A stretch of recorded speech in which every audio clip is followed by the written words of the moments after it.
Good, good. I like posting.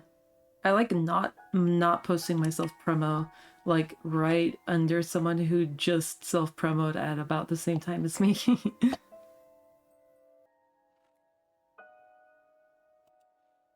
I just need to post on Blue Sky now. Without any of the VTuber tags. It's fine. I think enough people follow me for me to not need all the tags, except sometimes. And I think we're done right as the ads are ending. Oh wait, I have nothing to continue because okay, that was an accident. I accidentally closed the game, don't worry about it.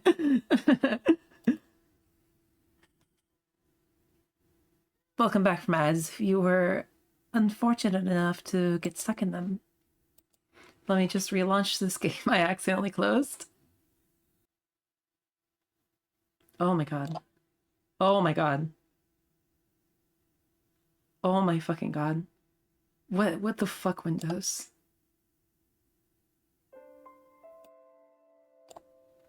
Anyway. We have to start from a new perspective.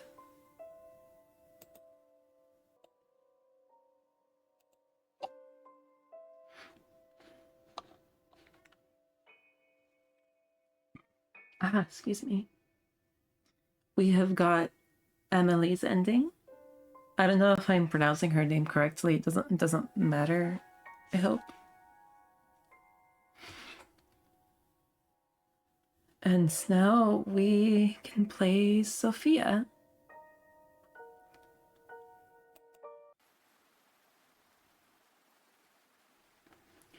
The rain never seems to cease at this time of the year. It pours from the sky in its unending grief, as if longing for something unseen. Thunder roared in the distance, enough, though, to make the young woman flinch, but not enough to make her waver. The taxi gently rocked as the road turns to rubble, and the rubble turns to overgrown dirt track.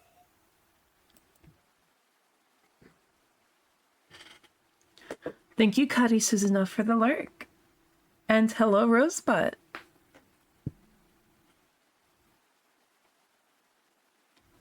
Oh shit, I almost unplugged my headphones. This sucks. I really prefer wireless, but the Bluetooth on my headphones died a while back.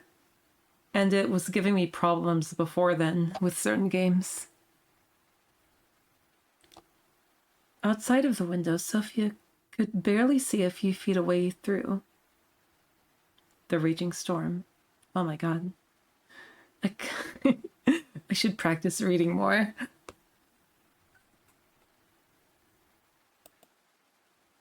It made her feel uneasy. In her lap, a letter. She read the words again, despite knowing them by heart. Dear Sophia, how glad I am to hear that you are well. I am healthy, although I believe I may have a problem of the heart. It has gotten quite lonely waiting here for my parents to return. I am thankful to have Lilica residing with me, but I still await the day where my family will be reunited. But you say that it is safe enough for you to visit, truly? I have never even dared to dream of being able to see you in the flesh. If it is true, then I will await you at the address written on the back of this letter. Yours, Amelie. You sure you have the address right? We're in the middle of nowhere. Sophia stared at the fragile handwritten address that Amelie had left her, had trusted to her. Yes, this is the right way, I'm sure of it. Her heart wouldn't settle. Meeting what could be a stranger in the middle of nowhere on a day like this. Who wouldn't be nervous? Yet there was something else. Eagerness, a thrill, something beyond mere nerves that turned into excitement. She could barely imagine the hands that had penned the letters she had been receiving for years on end, let alone a face.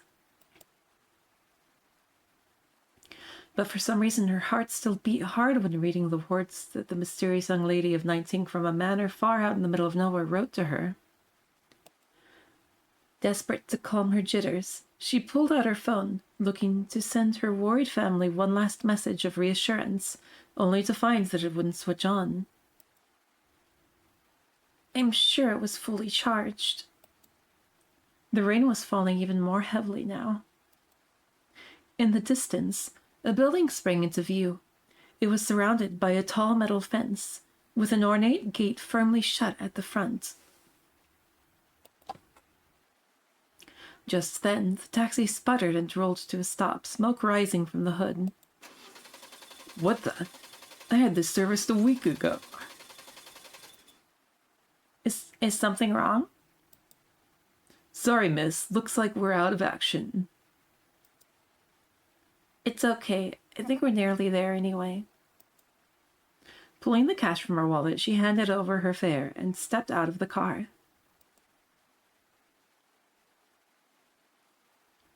The rain bucketed down from above, soaking her to the very core. She shivered as she dashed towards the iron gate. Rip Taxicope. Oh no. This isn't an American movie. Cars don't explode when stop working, usually.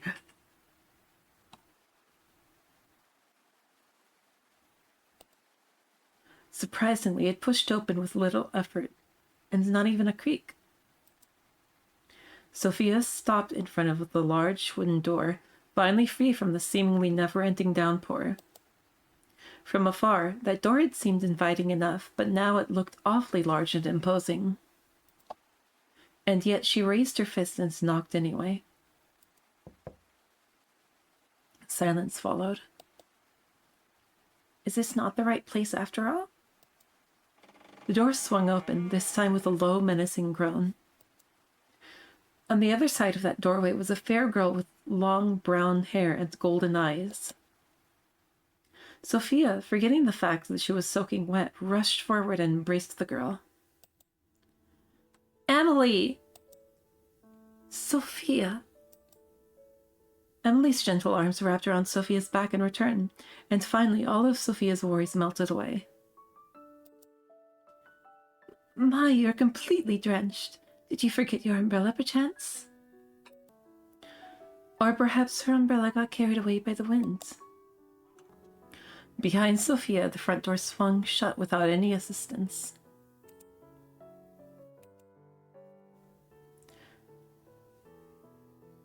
I didn't even think to bring an umbrella. The forecast said sunny all day. My fault for believing it, I guess. I can't believe you're truly here. Me neither. Either. About time, right? You're just as pretty as I knew you'd be. And you too. But what are you wearing? Seeing your house, I feel like I should have dressed up a little more. No, perhaps it is I that is overdressed. Sophia smiled. Somehow her dress sense seems to fit her riding style perfectly. Old-fashioned and yet very neat and respectable. Sophia felt a slight heat rising up to her cheeks. She really was so refined and elegant. Pardon my manners. My dear friend Lizica is here too, I believe. I wrote about her in the past. I remember. I've kept all of your letters safe, don't worry. As you should. Sorry, but is there any chance you have a towel? I wish I was beautiful and elegant. Oh. They say it's in the eye of the beholder. Of course, my apologies. I would usually have someone here to attend to us, but everyone's been sent home. Only the three of us remain. I fucking forgot what voice I did for Amelie. I know I opted for something a little deeper with Lilica. What does holding bees have to do with it? What?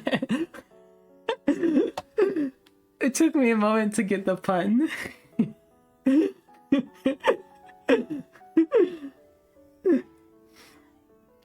I don't know. The beekeepers are just the most qualified, I guess. I still don't get it. Hello, Sai. I said it's in the eye of the beholder. Beholder. Person holding a bee. I don't know. The person who holds the bees. That's the pun. I find that so much funnier than I should. Anyway. Of course, my apologies. I would already have someone here to attend to us, but everyone's been sent home. Only the three of us remain.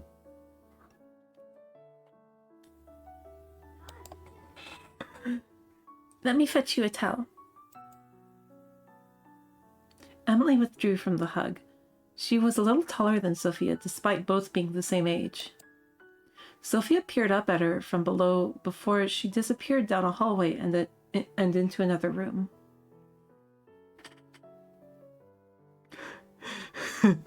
Today I learned they started letting go of bees.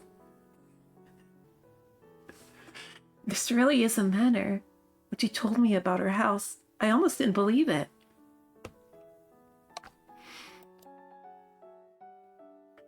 A layer of dust rested against the tabletop, along with a few other items.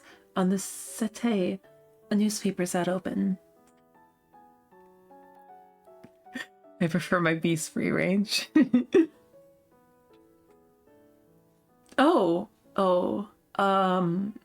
I had to turn my microphone up recently. I hope it's not too loud. I see myself peaking, but a little bit of peak is fine, right? Said, hey, damn girl, you sure you're not aristocracy? It took me forever to learn how to pronounce that fucking word. I kept seeing it in, like, old fiction written by people whose native tongue was English, but they loved using French words. Oh god, choices. Save?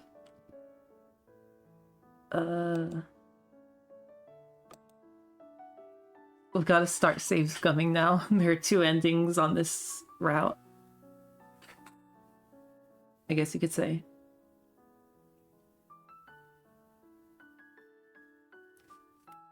Newspaper.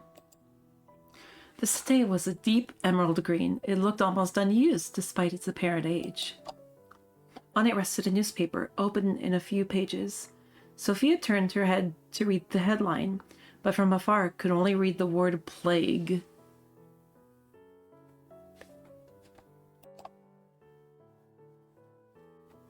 She reached across to pick up the newspaper. Behind Sophia, the window began to shake in the wind as their fingertips grazed the surface.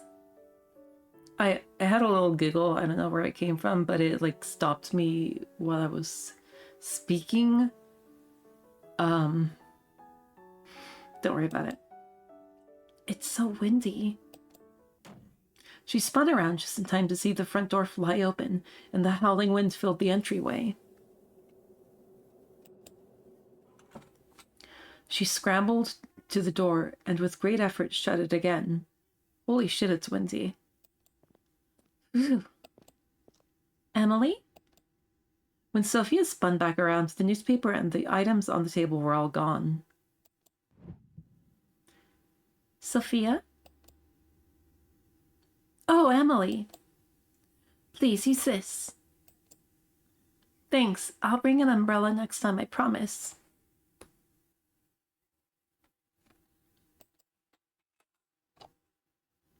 Sophia took the towel in her hand. It was soft, but somewhat old. She lightly dried her hair and clothes, but still found herself cold. Then, if you're now dried off, would you care for a tour of the house before afternoon tea? That sounds great. On your right is the pantry, and down that hall is the boiler room, but you shouldn't have any need for those spaces. The two walked side by side alone in such a big manner. These are all guest bedrooms. I have prepared this one for your use. If you find anything not to your standards, you can let myself or Lilica know. Amelie, I have a feeling your standards are much higher than mine. I've never even been in a house that looks like this. No? Is your home not similar? Well, it's a lot smaller. There's no shame in that. You own your own property, yes? Yeah, I recently bought it. With your husband? What? No, of course not. I'm not married.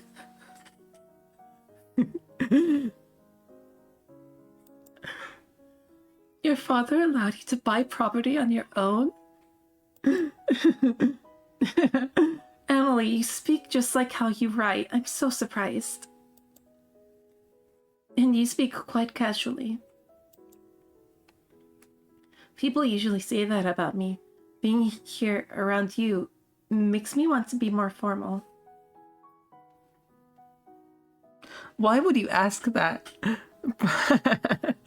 Property owning rubes. I mean, the question about owning property, these girls are stuck in the past somewhere. I don't know. I don't know if they're ghosts or what. What need is there of formality between friends? I hope you all can hear the music okay. I turned it down, but only so I would have an easier time focusing on the text. I get very distracted by sounds, music, everything. This does have a really good soundtrack, and I hope that people can hear it. That's true too. This is the morning room, and next door is the dining room. We'll be having afternoon tea in the sitting room here. I can hear the soft boy piano, yes. So many rooms. Upstairs is my bedroom, and the master bedroom. I must ask that you don't enter the master bedroom, as it belongs to my parents, who are currently away. 52-room mansion. From the landing below, Sophia could see the door to the master bedroom. For some reason, her eyes were glued to it.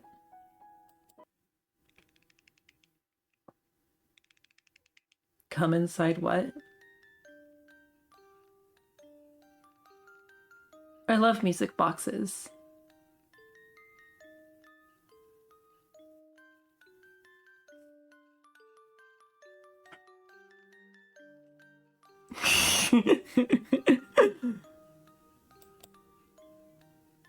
Come inside. Come open the door. We're waiting for you.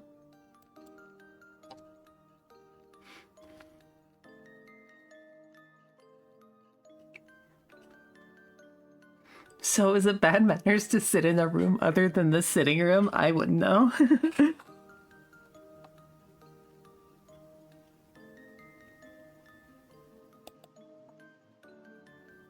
Of course I won't go poking around anyway. Of course I won't go poking around anyway. Sophia shook her head, and time seems to resume around her. All this walking has made me parched. Shall we take afternoon tea now?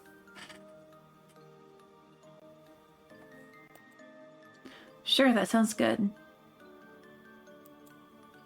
Why don't you have a seat while Linika and I prepare our food? Oh, I can come help. Nonsense. You're my guest. It would be remiss of me to allow you to lift a finger. Defy your fate.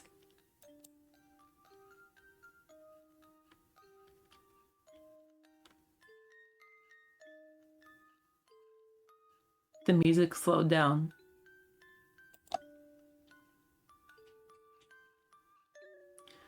If you insist, but I'm happy to help anytime.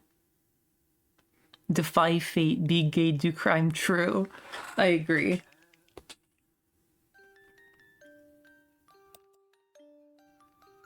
Thank you, I will be back soon. Please rest. Amelie. Yes. It's nothing. Take your time. Actually, is it okay if I ask you something? Of course it is. Is there someone else in the house with us? There's no one else apart from myself, you, and Lilika. And Lilika is... She's just gone into the kitchen. Didn't you see her enter?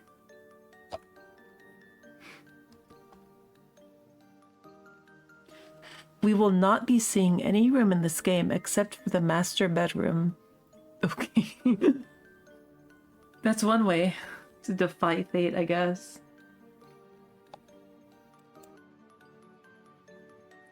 Right, my vision must be playing up. Is something the matter? No, it's fine. I'll wait for you inside.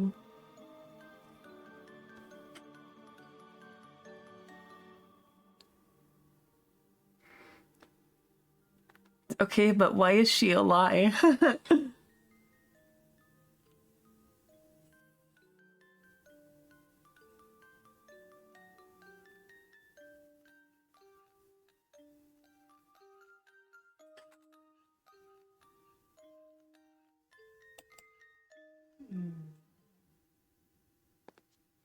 The room was spacious, instead silent apart from Sophia's footsteps as she crossed the wooden floor. Each step was deliberate and slow as her eyes searched through the room. Nothing in particular stood out. Large windows showed a glimpse of the outside world through thick curtains. The rain was still coming down hard, obscuring her view. The windows shook every now and then, but the wind had seemed to die down a little. Behind her, a chair at the dining table had been pulled out, as if it were waiting for her to sit down. Amelie, is that you? Amelie? Her hand rested against her chest, begging her heart to calm. Or Lilika? Whether a hollow laugh sounded through the room or not, she wasn't sure. She quietly sat down in the seat that was left to her, for her. Damn Victorian lady ghosts luring and trapping modern lesbians.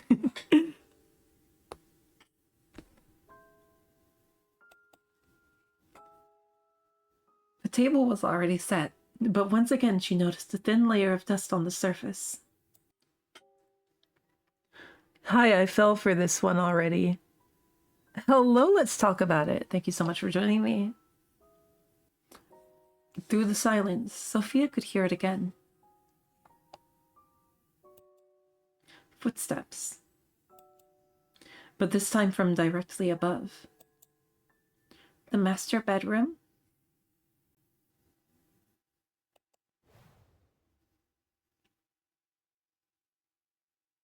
In front of her very eyes, Sophia watched the scene unfold.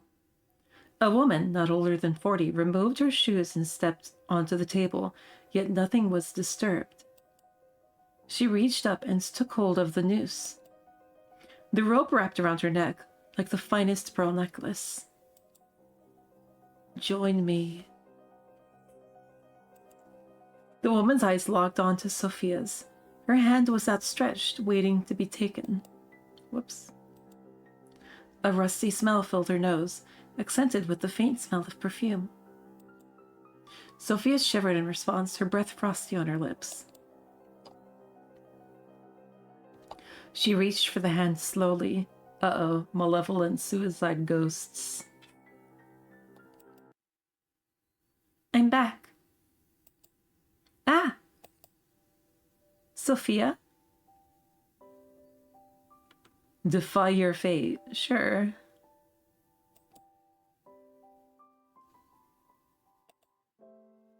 Oh, Amelie. I'm sorry, you scared me. Is everything all right? Oh, your noose is so stylish. Sophia stared at the spot the woman was only a moment ago. Both she and the noose had disappeared. Amelie, something is the matter, isn't it?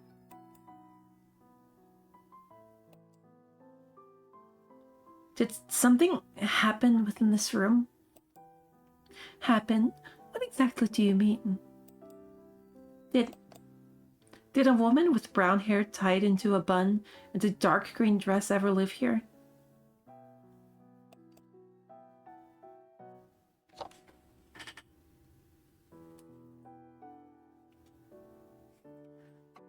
Well, it sounds to me like you're describing my mother. Your mother? Yes, she's just as you described, but you couldn't have seen her here. She's still away. Right. Let me pour us tea before it gets cold. Will Lilica be joining us? I believe so. She was here a moment ago? Was she here a moment ago? Sorry. No, she wasn't here. How strange. She told me she was coming to sit with you.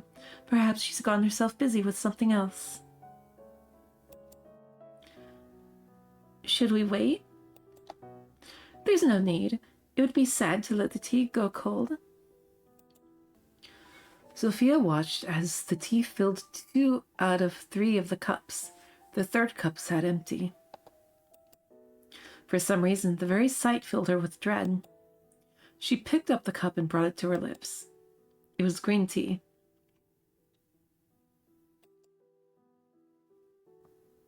The taste was bitter and musty.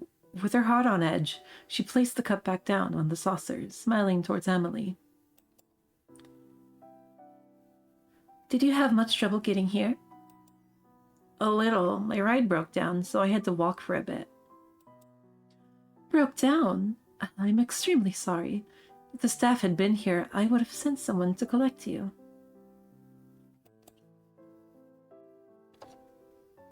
It's okay. It's just a little rain. I just wouldn't want you catching a fever. My medicine store has been running low of late. Oh, excuse me.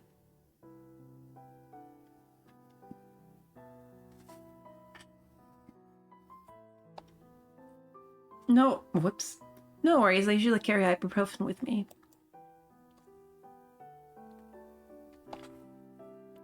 Ibuprofen? I haven't heard of it. Anyway, I'm glad you arrived here safely. I'll draw a bath for you later to make sure you are warmed up properly. Thank you. Amelie sipped at her tea before looking down at it with a confused expression.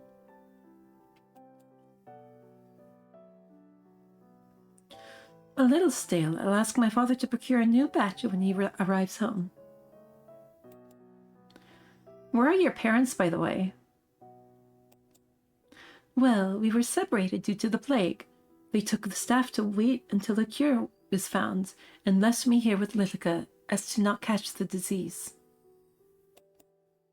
Right, I understand. I spent a lot of time separated from my family due to the pandemic, too.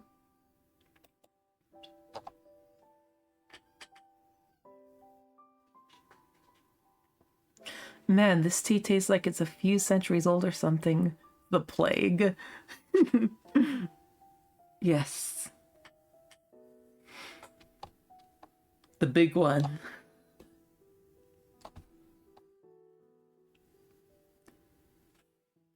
Why do they look Victorian yet speak of the plague?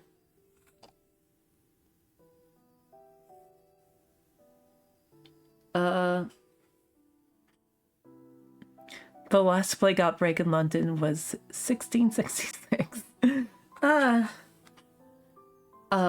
Silly anachronisms. To be fair, any widespread sort of disease could be called the plague, colloquially.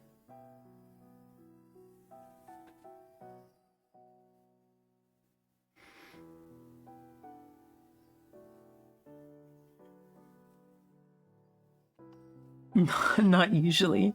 I mean, like people will call something like COVID the plague for fun. I know I have.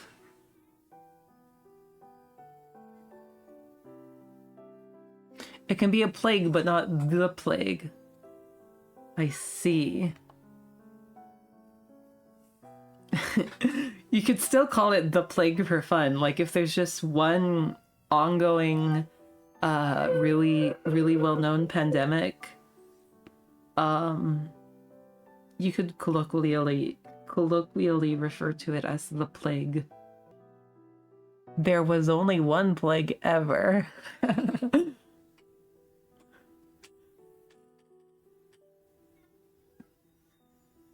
Not even 10? Historically speaking, of course. But I'm speaking colloquially. But, like, in the case of this story, I think it's just anachronistic.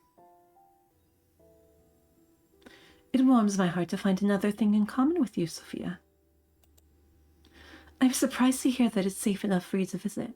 Perhaps that means my parents will be back soon, too. I think so. The world seems to be opening back up again. So what do you do locked up in this big house all the time?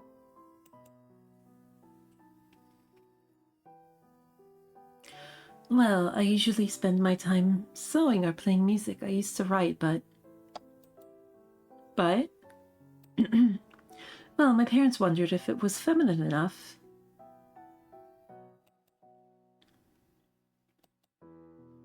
I don't really think that matters. If you enjoy it, then I say you should do it. Sophia. Then what about you? Well, I'm studying art at university right now, so I guess that's what I spend most of my time on.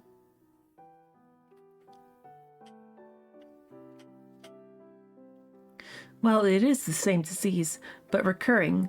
The plague of Justinian and the 500-650 outbreak with its localized following outbreaks, and the 1300s outbreak, the Great Mortality. The Great Mortality. You attend university? Yeah, although I'm thinking about dropping out. Sophia, you truly are filled with surprises. You own your own land and you attend school. How jealous I am. Why don't you do the same? Oh no, I'm not allowed. Of course you are. Anyone can attend within reason.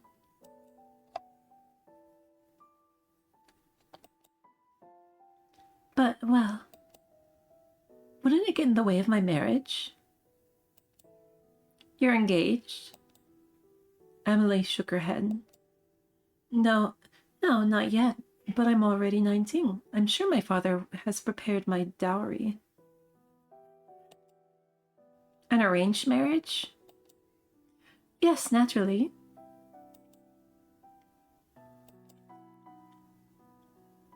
I don't think I'll ever get married. Really? Doesn't your family object?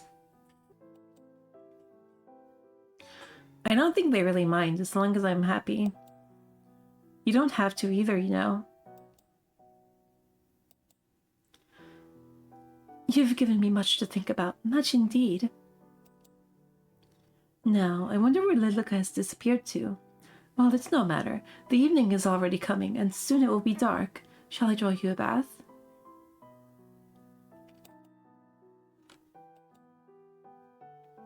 That sounds wonderful. To be honest, I'm not hungry. So can we skip dinner tonight? Of course, if that's what you wish. Let me show you to the bathroom.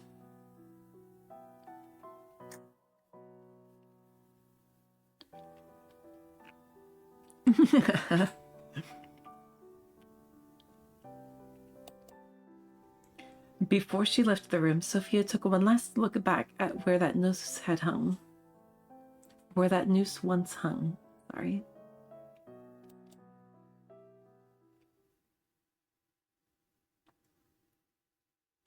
You may not believe it, but my father had taps installed. Isn't that wonderful? Like taps for a bath? That's right. We used to have our maids fill the bath, but now there's no need.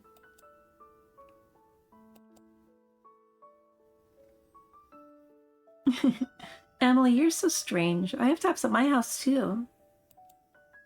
Truly? You must live quite the lavish lifestyle yourself.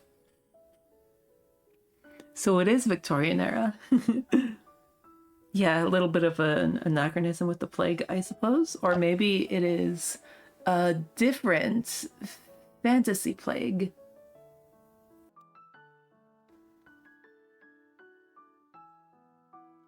I don't know about that. This is the bathroom. Allow me to draw the bath for you. One moment. Alone in the hallways, Sophia peered back at the grand staircase, past the large stained glass window, and at that dark door shut tight. A moment later, Amelie popped back out of the bathroom. Feel free to go inside and make yourself comfortable. I will return with the towel in a moment. Thanks, Amelie. Water spewed from the rusted pipes into the steel-lined wooden bathtub. Everything else was silent. Sophia took careful steps forward and peered into the bath. All seemed normal. With a sigh, she finally let her shoulders relax, yet in her mind, all she could see was that woman, with her outstretched hand, reaching towards her. She clutched her hands to her chest. It still shook. Sophia stumbled forward until her hands rested on either side of the washroom basin. Her fingers held on tight until her knuckles were bone white. It's okay, Sophia. You're just tired. Her eyes traveled up to the mirror. It was embellished with a golden frame. She stared at her reflection. It was still herself. It was all a figment of her imagination. That's when she saw it. In the mirror, standing behind her, was a young woman with long blonde hair that nearly reached down to the floor, and deep, blood-red eyes. She didn't try to speak or make any movement. She just stared with her big, dark eyes. Who? Sophia wanted to spin around to confront the girl, but her whole body was frozen stiff. The young woman finally started to move. Women? I thought it was one woman. One step at a time, maintaining eye contact through the mirror, she crept closer, closer and closer, until Sophia swore she could feel her breath on the back of her neck. Her mouth seems to be moving, but no words escaped her lips. Who are you? She spun around, but no one was there. The water overflowed from the tub, spilling out over the floor. Sophia rushed forward to turn off the tap, and noticed it.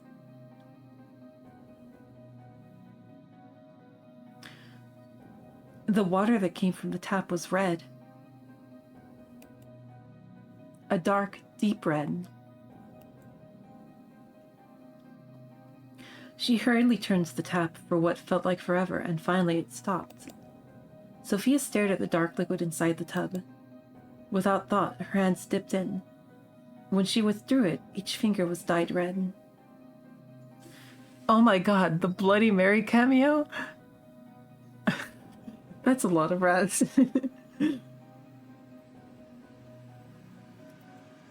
Something about it captivated Sophia.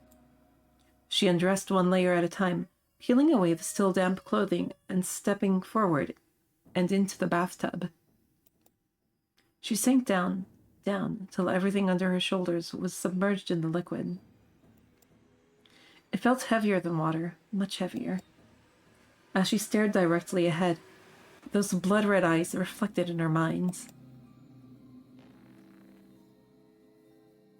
Why not just end it here? You're scared, aren't you? Just sink down. Accept your fate. Accept it. She could no longer hear the sound of the door opening as her face sunk down into the liquid, her eyes shut. Sophia? I knocked, but I didn't hear a reply. I've brought you a towel. Ah! Sophia's eyes sprung open. The water was clear, and the tap was still running, causing it to overflow onto the floor once again. The feminine urge to submerge in a pool of mystery blood.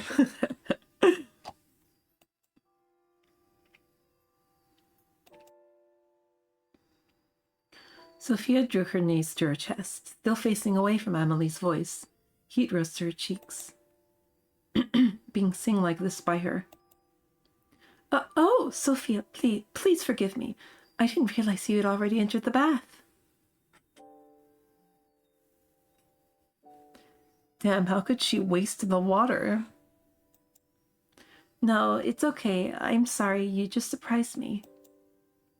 I'll leave the towel over here. Thanks. The door shut again. Sophia finally turned back to look at where Amelie once stood. No one was there anymore.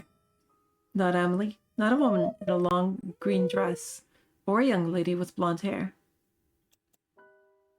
She sighed.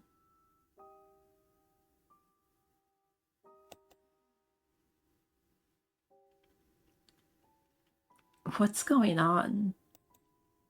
She sank into the water, although this time fully conscious of what she was doing. Not feeling all that much better, she stepped out and took hold of the towel that Amelie had left for her. Water fell from her body as she stared at the cloth. The towel was pink, similar to her favorite hoodie.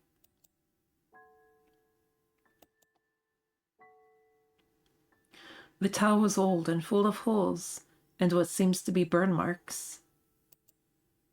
Reluctantly, she wrapped it around her body. From outside the door, Amelie's voice called out to her. Let me come help, Sophia. When you're done in there, you can come to your room. Okay, thanks, Amelie. Who is she helping? Lilica? She shivered. The room had become awfully cold, and the towel did little to bring her warmth. She picked up her discarded clothes and redressed. Her clothes felt foreign and wrong on her. Sophia took a deep breath and then swallowed hard. I'm okay.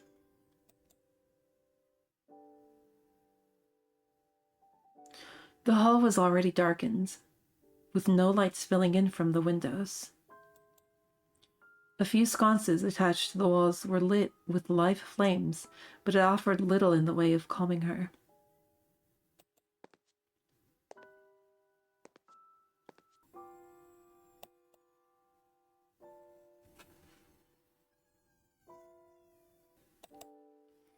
She stopped outside of her bedroom. Inside, she could hear talking. She put her ear to the door.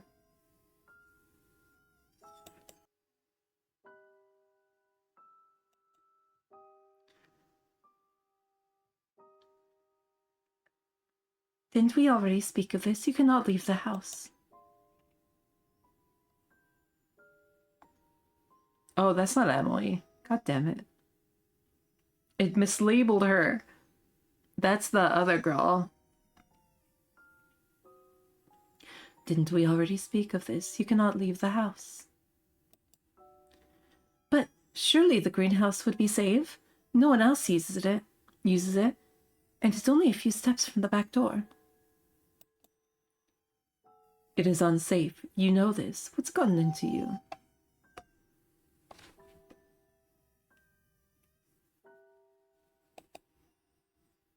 Is it because of your friends?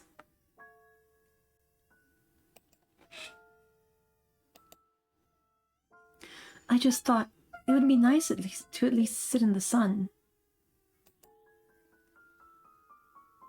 Then you may sit by the window in the dining hall. Is it really so unsafe that even taking a foot outdoors would be dangerous? Yes. Lilica. I don't know. Like, maybe mislabeling Lilica is intentional. Maybe Amelie is both Amelie and Lilica.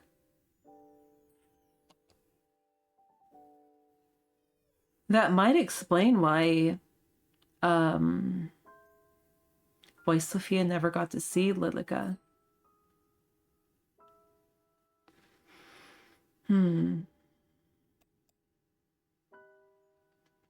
Sophia entered the door and entered the room.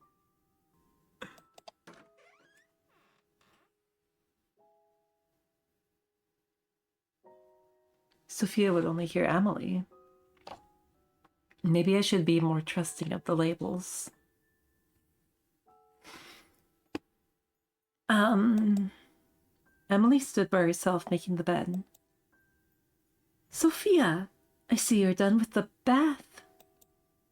Sophia looked away, thinking of what had happened in that bathroom.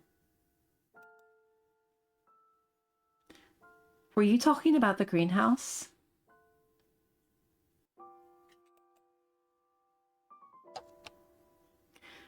Yes, did you see it when you arrived? I did, but it looked as if the plants had died. You know, Amelie and Lilica being the same person will make me feel not bad about fucking mixing up their voices I had for them. Oh, that's impossible. It's barely been any time at all since the gardeners left. I'm sure the plants inside are more sturdy than that.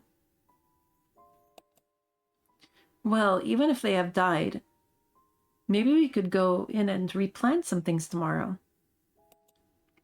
How wonderful.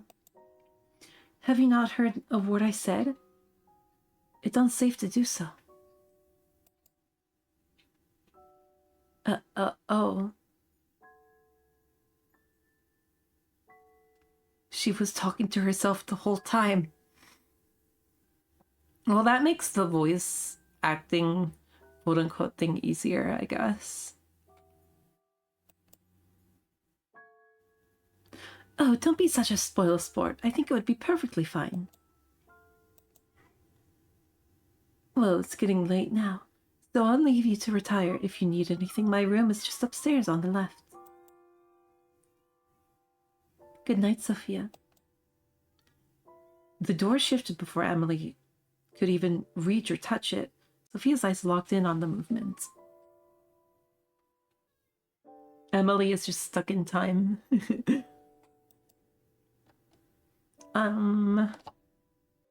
Me when I realize I'm at the mercy of ghost lesbians. Amelie, would you stay for a while? Is something the matter? Just a little homesick. Sophia sat down on the bed, before resting her head on the pillow. It was hard. Of course. Why don't we chat for a while?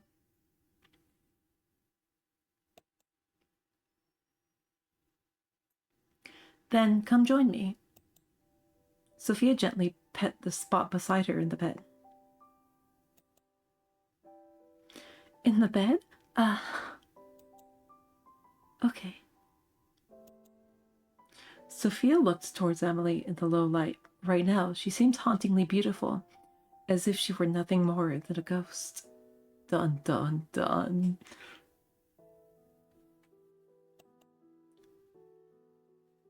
Thanks for staying with me for a while.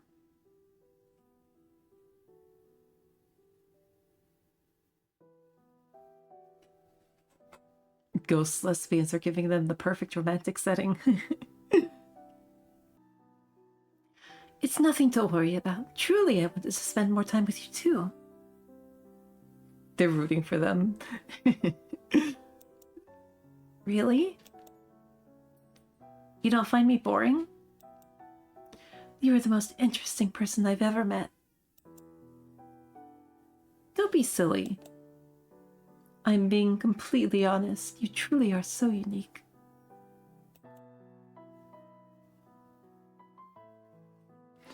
Even though it'll never work out, since Amelie is a lie. No, oh no. I think the same about you. What's Sophia's backstory? I wouldn't know yet.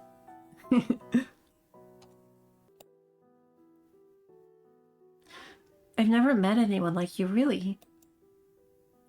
Her mind flashed back to all she had seen. Really, she truly had never met anyone like Amelie.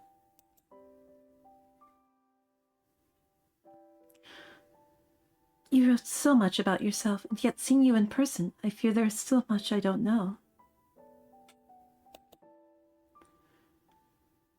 There's plenty of time for us to tell each other everything. Then tell me something about yourself.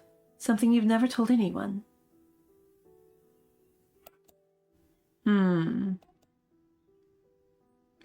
I'm partially blind in my right eye. Really? What can you see? It's okay, just a little blurry, really. You tell me something. You know, maybe she needs a monocle.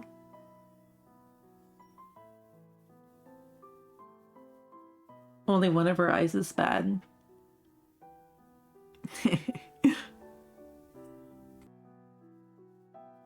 Tell me something, she thought. Tell me what's going on here.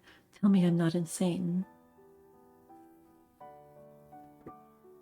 I have an eye that's much worse than the other. In some cases, a lens doesn't help. Oh, that sucks. My eyes... I have pretty bad astigmatism. She would be cool to have a monocle, though.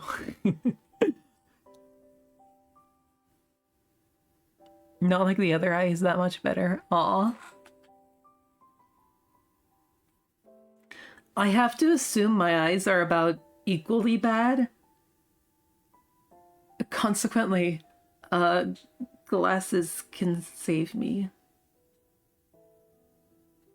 How about 2 monocles? Never heard of it. Imagine wearing 2 lenses at once, one for each eye. What do you even call that?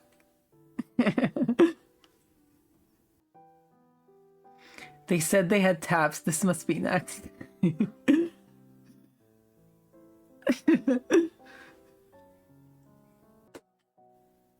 I'm not insane. I agree. In the mouth of madness scream.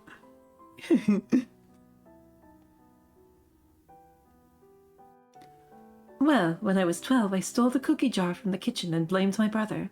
He was scolded for hours. What a mischievous child. I'm sure your brother wasn't all too pleased.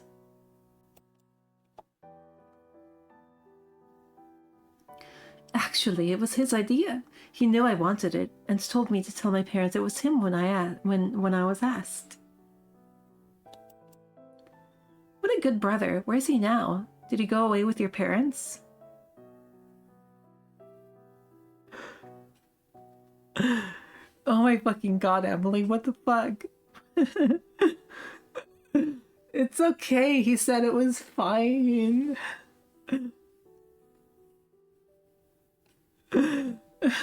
He wanted her to throw him under the bus. Don't worry about it.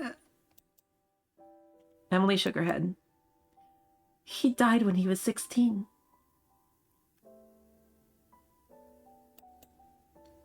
Oh, I'm sorry, Emily. What happened?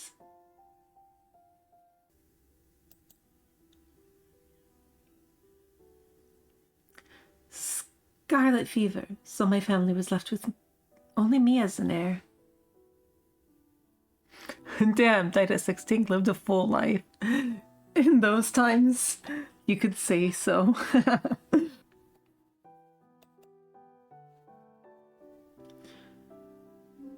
And what worth is a female heir? You're worth plenty, more than plenty. Thank you, Sophia, but some days I am unsure. It's your turn again.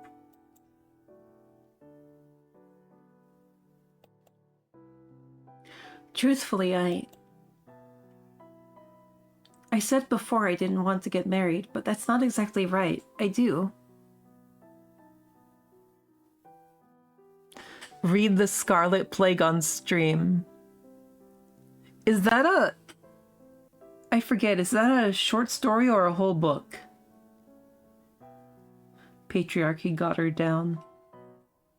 Me too.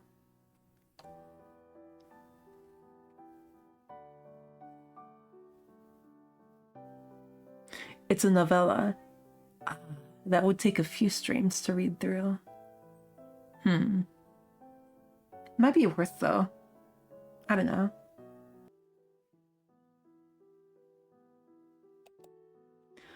Oh? I just don't want a husband. Then...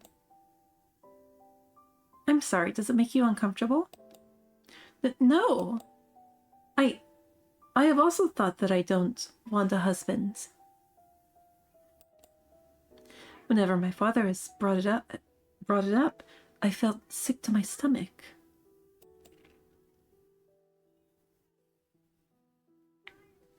Now kiss, for real. How about coming away with me for a while? Away? Outside of the house? What about the sickness? Yes, away from this place.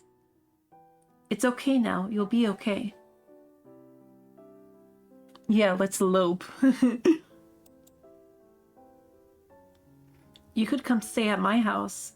I could show you around my school. You don't have to go through an arranged marriage if you don't want to.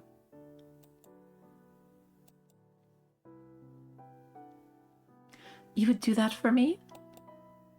You're my dearest friend, and I actually...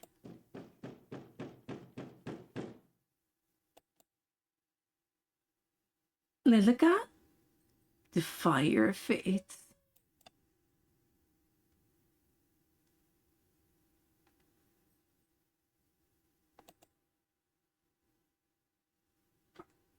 At some point, the two women had gotten close enough together that they could feel each other's breath on their lips. The two parted with reddened cheeks, Amelie quickly brushing her skirt off and standing up.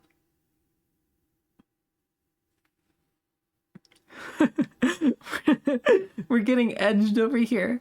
Edged by a fucking ghost.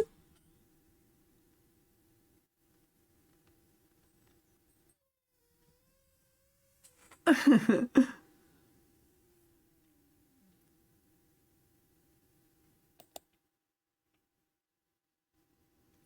should be going to bed. Please rest well. We can talk more about it in the morning, right? Right. Good night, Amelie. I'll see you tomorrow. Amelie, wait a moment. Yes? What does Lilica look like? What a funny question. You've seen her plenty of times already. Sleep together, real. Um, I I'm going to guess maybe only Lilica is a ghost. Don't let the bed ghosts slaughter you. There's no way Amelie isn't a ghost.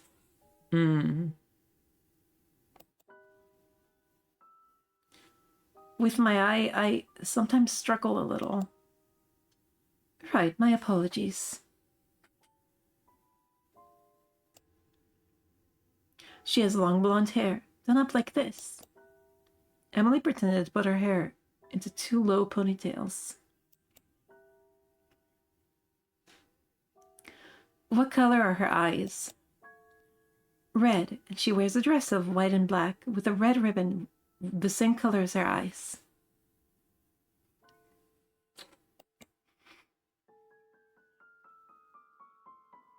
Hmm. She albino? No, she was just born cool like that. Thank you, Emily. Good night. See you in the morning.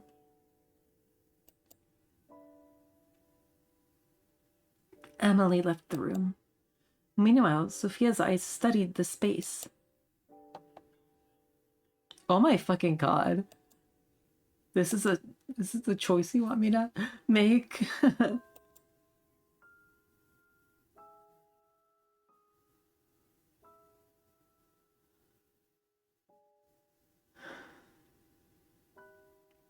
Let us keep defying.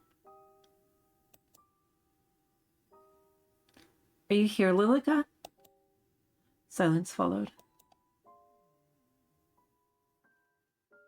If I stay here, will I live to see tomorrow?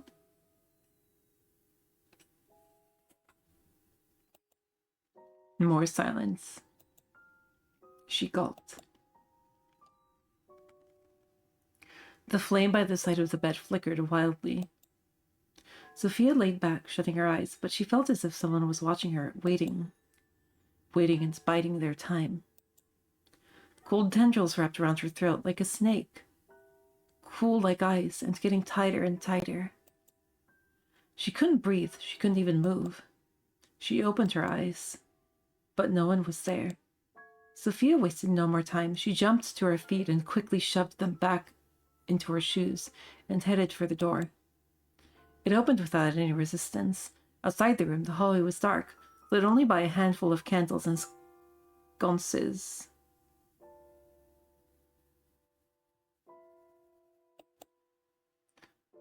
Sophia swallowed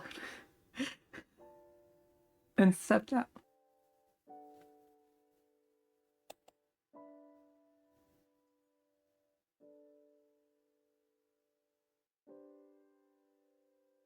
The house was silent. Sophia took careful steps, but the floorboards still squeaked loudly beneath her.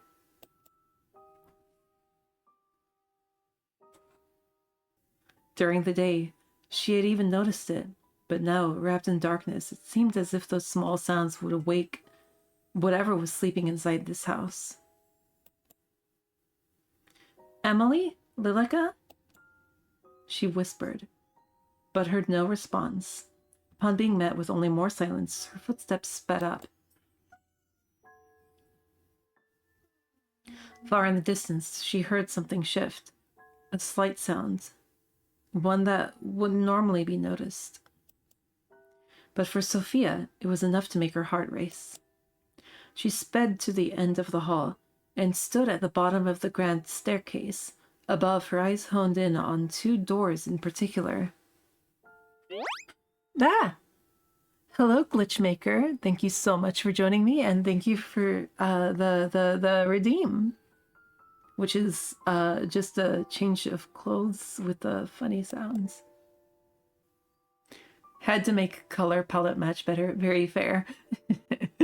My other model is intended to be a little bit visually chaotic with the clothes and everything. Just a little.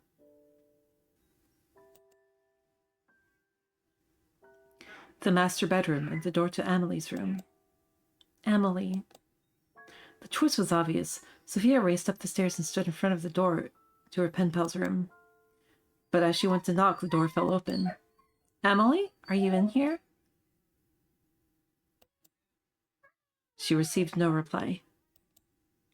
Sophia's head spun around. From somewhere deep in the dark, a gentle tune was being played skillfully. I love music boxes. Her arms dropped to her side.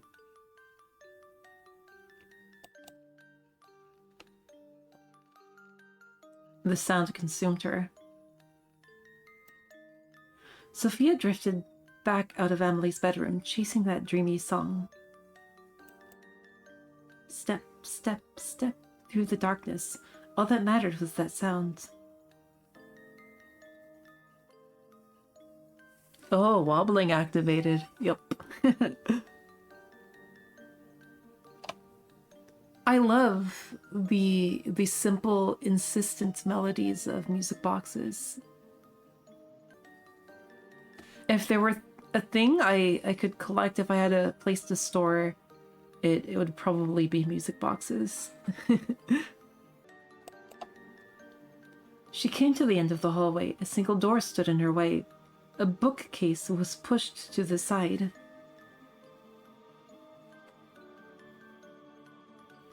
You would love the xylophone. I don't remember how those sound specifically. Without a second thought, she pulled it open. In the center of the room, surrounded by candles, Amelie sat. Her skirt fanned out around her. Spread out over the floor were piles of letters. Upon closer inspection, she was filled with words that had been crossed out and signed with yours, Marion. Amelie, Amelie, are you awake? Her eyes were shut tight, yet her hands moved enough to play the sorrowful tune.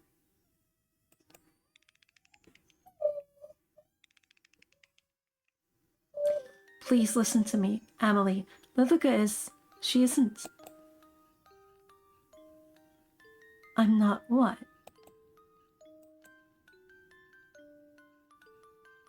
You're going to leave her, aren't you?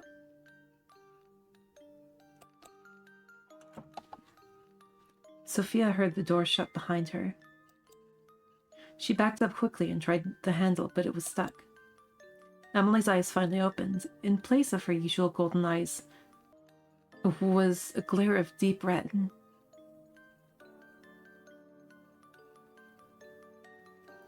Xylophone and Celeste both sound pretty similar to the music box sound. Oh, I see. Interesting.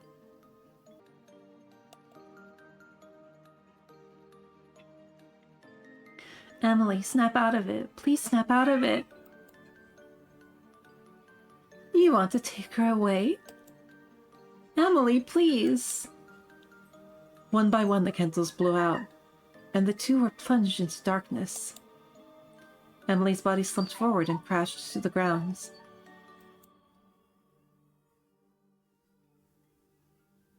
It's nice to meet you, Sophia. I'm sure we're going to have a fun time living together. Since you will be staying with us after all, right?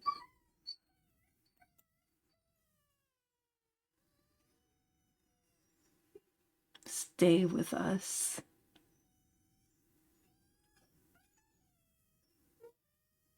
Sighed Sophia, 2 of 2. Well, we were caught by the ghost lesbians.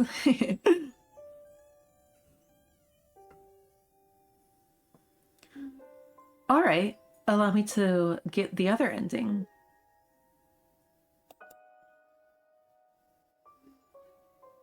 I think. There are worse fates, indeed. What happens if I accept my fate here? For some reason, Sophia just couldn't sit still. She tried to lay down to rest, but turned this way and that, uneasy. I'll get some water.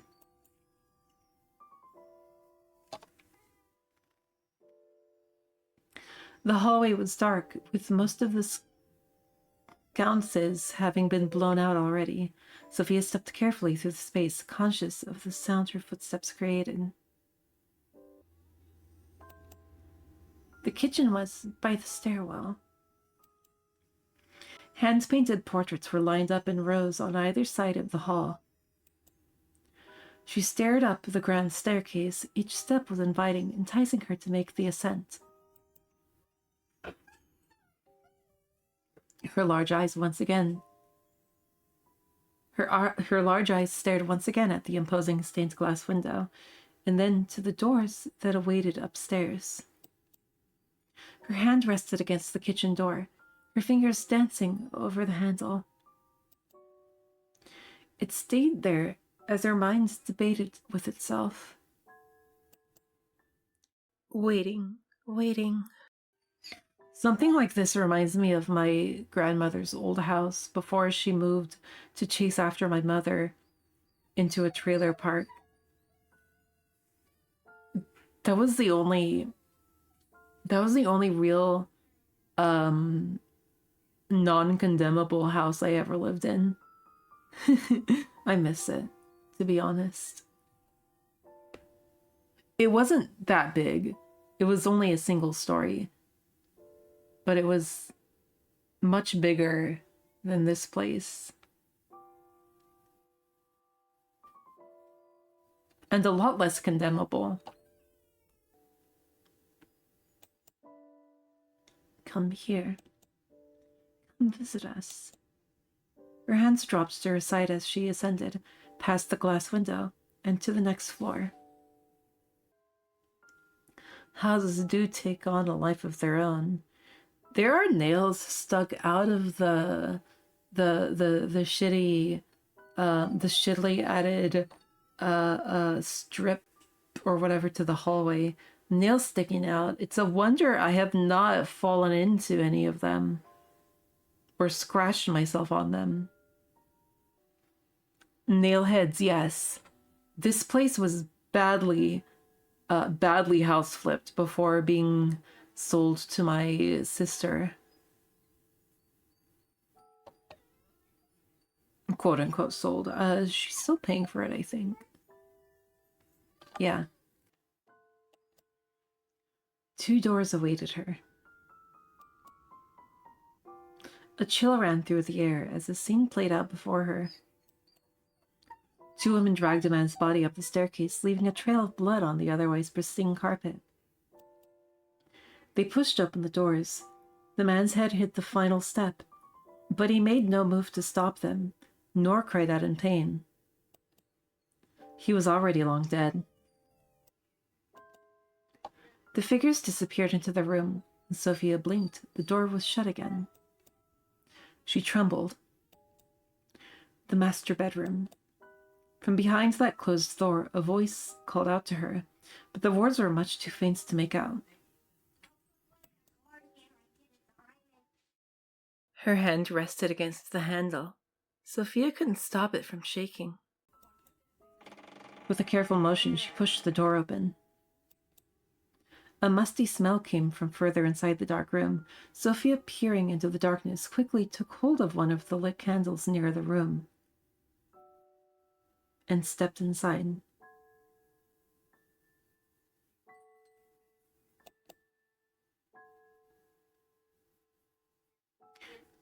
A portrait sat above a large canopied bed. The curtains were pulled back, hiding whatever was inside. In the portrait, Amelie sat beside a woman with a green dress and brown hair, done up into a bun.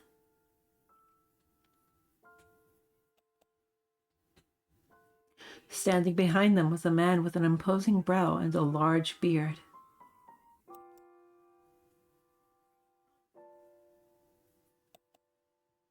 A family of mice ran under the bed and out of the room. A family of mice ran from under the bed and out of the room. Sophia jumped to the side, narrowly avoiding them. Step, step, step. Each step brought her closer to that bed. Each step made her chest feel heavier, tighter.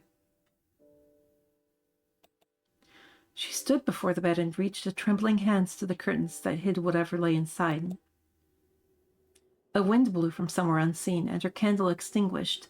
Behind her, the door shut, and the room plunged into near complete darkness. Amelie, is that you? I'm sorry I came in here after you asked me not to. Oh, I'll just go now, okay? Her body fell forward.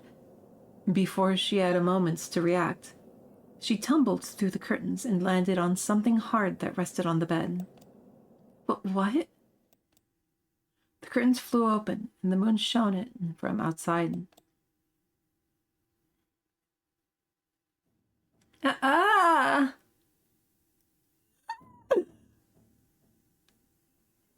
Hanging with some new bony friends. Ah! The body she was expecting to find was absent. I can't believe how cracked I am. In its place, two skeletons long ago decayed. They lay side by side, one smaller and the other larger. But now, one was either side of her. Her scream pierced through the air, but no one came running. She tried desperately to squirm, to run, but it felt as if something was sitting on her, holding her down. This is a new meaning to getting boned.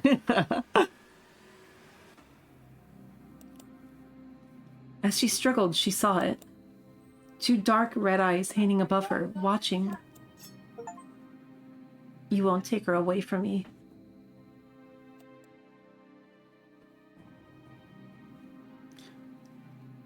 She's mine. The other ending from that route. This is the beauty of safe scumming.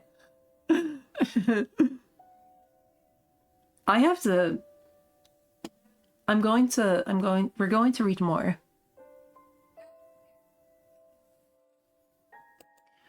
We're going to read more tonight.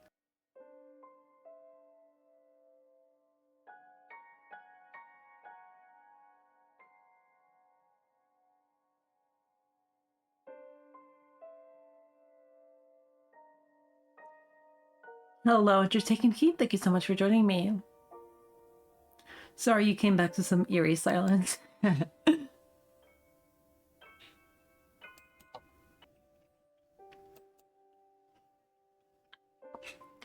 Okay. We got the ending from this route. Both endings from this route, which was fairly easy. It was surprisingly easy. This route has 3 endings. What a fucking challenge. Gonna have to do some extra safe scumming.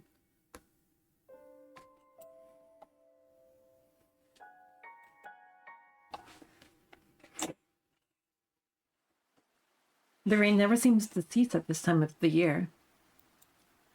It pours from the sky in its unending grief, as if longing for something unseen. Thunder roared in the distance, enough so to make the young woman flinch, but not enough to make her waver.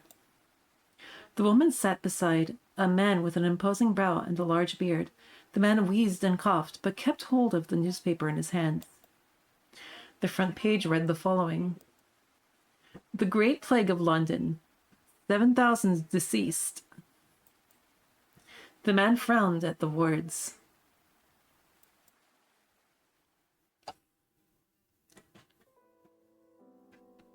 How utterly preposterous. What on earth are the physicians doing? The lady next to him coughed into her handkerchief. When she pulled it away from her mouth, it was stained red with blood. I'm sure they are trying their best, my dear. Their best is going to kill everyone.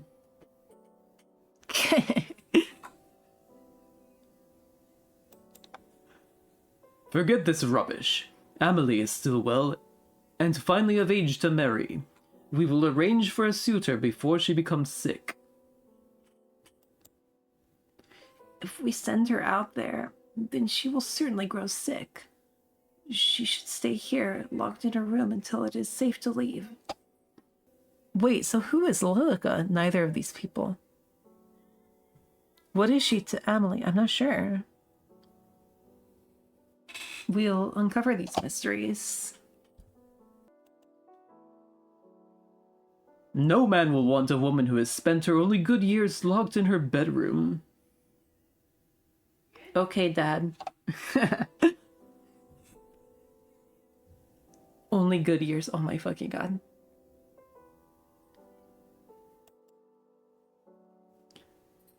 But she will be safe. The lady held her cheek, which quickly reddened after the impact. The Lord glared at her behind his bushy eyebrows.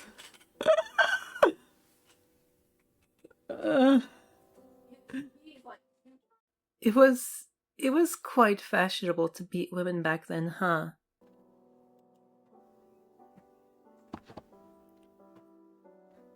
You would do well to remember who you belong to. You mean whom? Okay. I don't know about fashionable. That was the lamest thing you could do. Truly, but women were treated as property back in the day. There are still remnants of that in our systems. Unfortunately. And there are people, unfortunately, who want to go back to that. If this guy were a gamer, he'd be punching his monitor.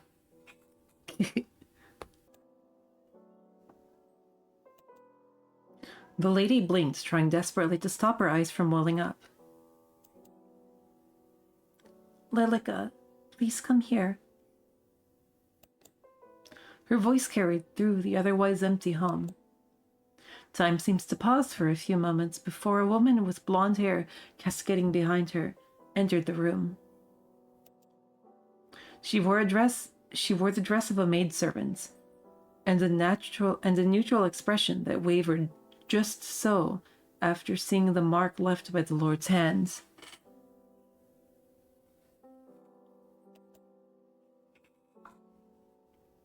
She stepped forward, crossing the tiled floor with slow steps that seemed to match the pace of the thunder that roared outside. The lady nodded to the maid. The maid nodded back to the lady. The moon reflected from the metal object in the maid's hand as she swung it down into the Lord's throat.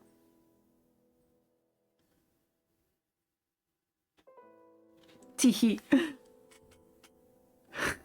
Just casually kills this fucking abuser. Very cool.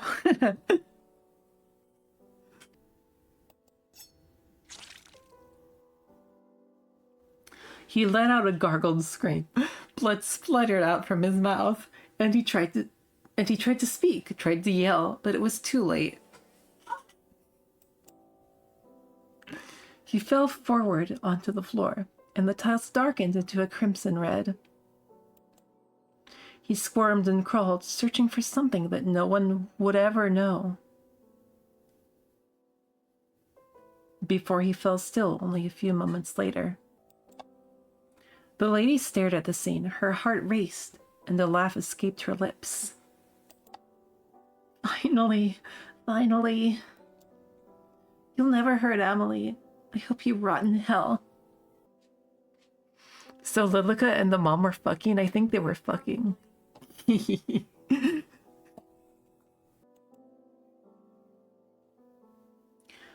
maid wiped the knife against a small white hand's towel. The stains would never be fully removed. My lady, I will deal with the body. I will help you. He is too much for you to carry alone.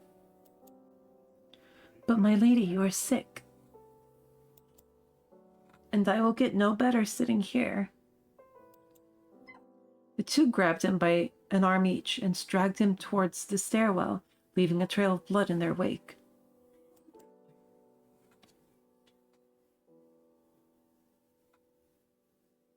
No words passed from their lips as they executed their task. They reached the end of the hall and began the ascents to the first floor. The Lord's head hit against each step with a soft thunk. He had one of those soft baby skulls as an adult. Thunk, thunk, thunk. The house was silent in all other regards. The two doors set next to each other, both were shut tight. As the two women reached the top of the stairwell, the maid pushed open the door to the master bedroom and entered.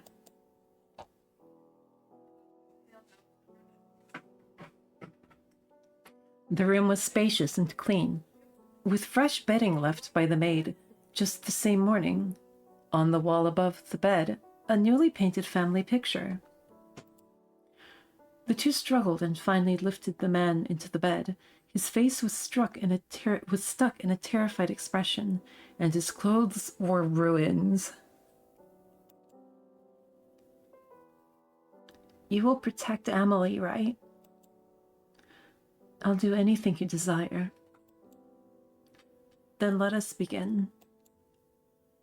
Lightning struck somewhere in the distance, lighting up the otherwise darkened room and showing many things that should have been left unseen. The maid removed her shoes and crawled into the sheets beside the corpse, while the lady dipped her fingers into the Lord's wounds and drew a line of blood around the bed.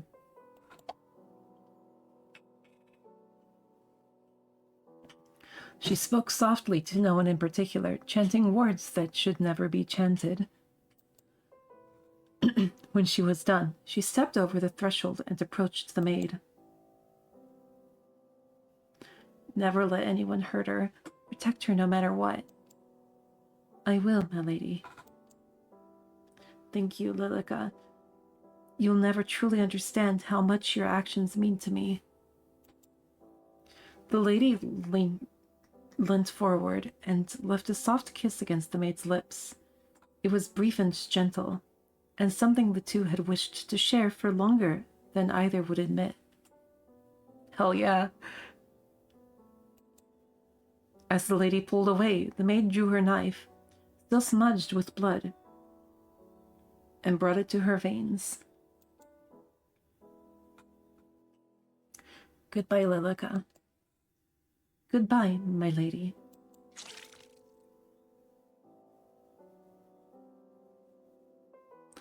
The maid bled out slowly, painfully slowly.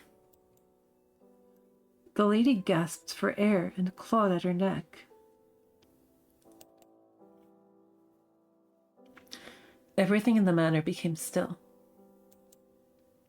Everything apart from a young lady named Amelie, who sat in her bed upright, feeling a deep dread in the pit of her stomach, and another young lady named Lilica, who stood over two corpses lying beside each other in bed.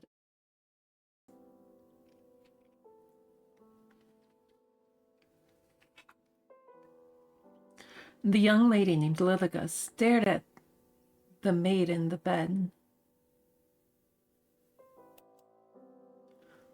Her own face, her own blood seeping through the bed.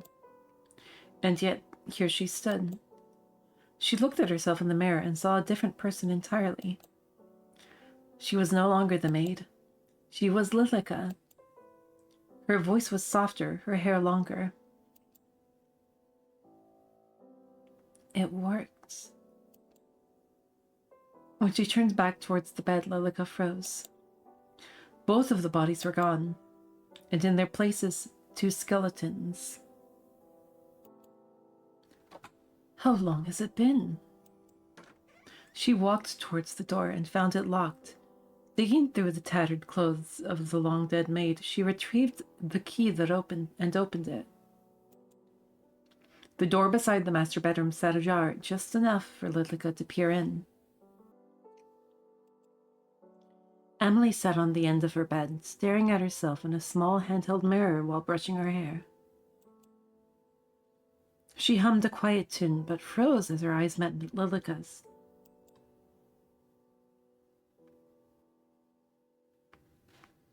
Who are you? I am Lilica. Lilica, but... Your mother told me that you had a maid named Lilica. What a coincidence. What are you doing here?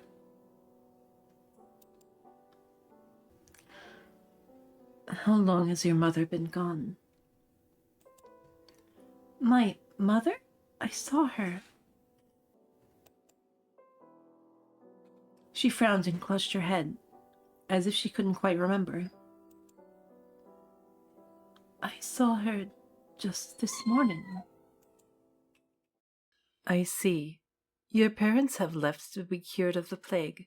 They have asked me to stay here with you until they can return. Really? A cure truly exists? That's right. So until then, how about we be friends? Amelie's face lit up, and their eternal friendship began.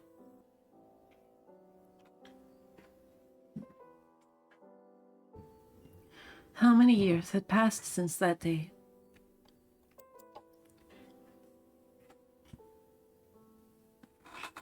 Neither could tell. Time seems to stand still within that manor, out in a field in the middle of nowhere. And that's the way Lilica wished it to stay.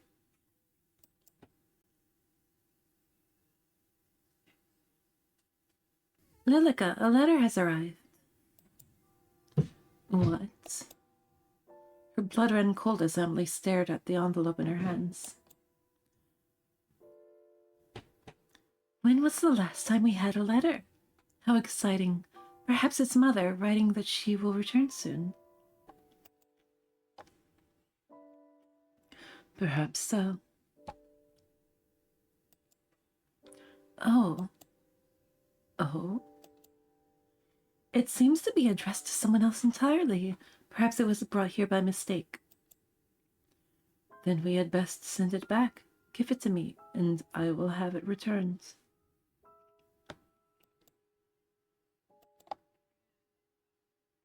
A peek wouldn't hurt, don't you think? Lilica watched as the first crack formed in her fragile world.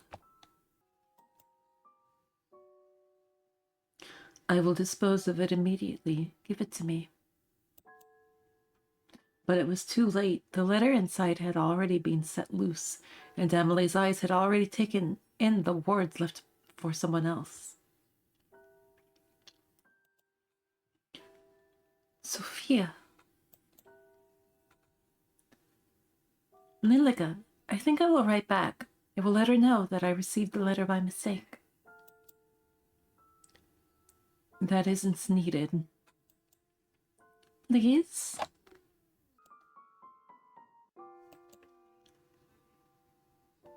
Just one letter. Thank you, Lilica.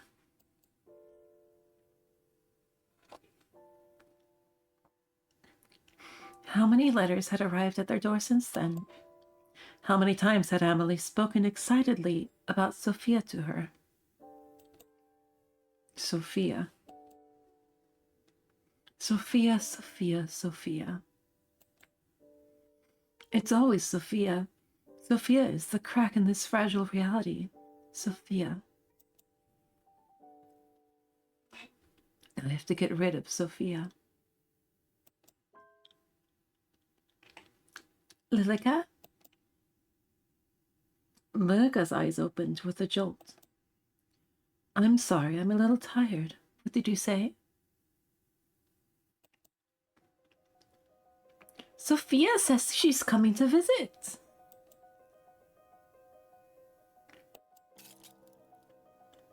Another crack formed from the last. It sprawled across reality, threatening to shatter at any moment.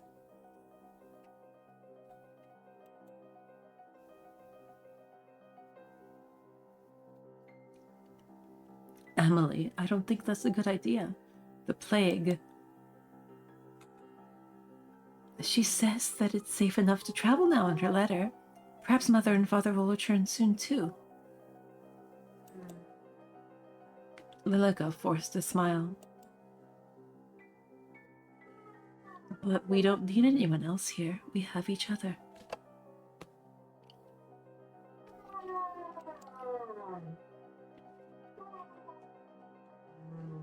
Of course, you are my dear friend, Lilica. But Sophia and I have been writing to each other for... She shook her head, as if chasing off the beginnings of a headache. For a long time, anyway. I'm excited to finally meet her. Won't you be excited with me, too? We can all be friends. Right, friends. I'm sure we'll all be the best of friends.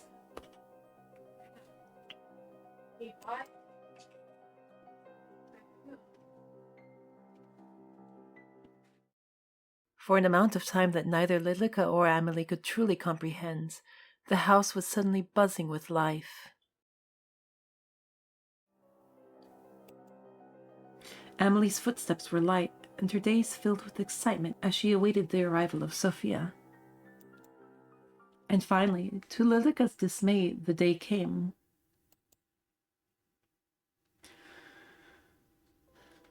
The pendulum clock on the wall swung back and forth, ticking down the time. Lilica stared at it, wishing that it would slow down even further.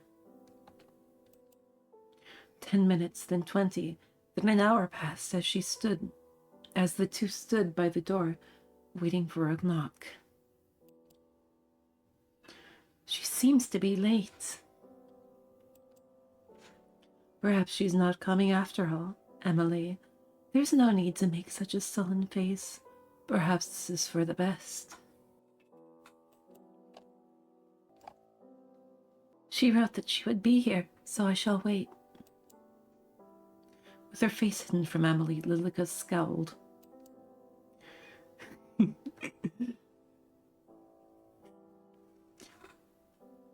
Do you truly believe it's safe to have visitors during the outbreak?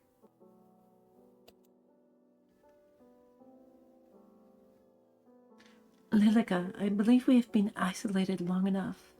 And Sophia has written that it is safe. I trust her word.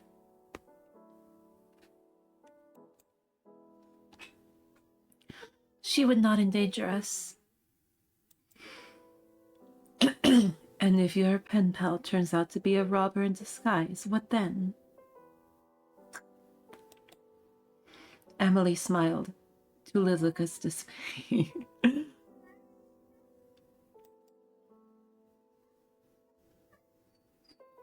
She has a way with words that only a woman could have. A lady robber, then. Nonsense.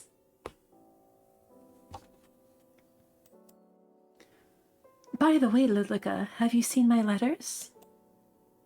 I can't say that I have. A knock sounded at the door, instantly halting their conversation. Amelie rose from her place and took a steady step forward before Lilica raised a hand to her. Allow me.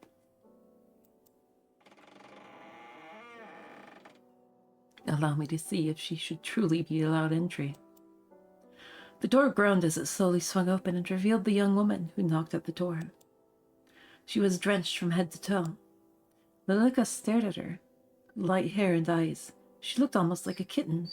Instantly, Lilica's dislike for the woman grew. The wife of the robber.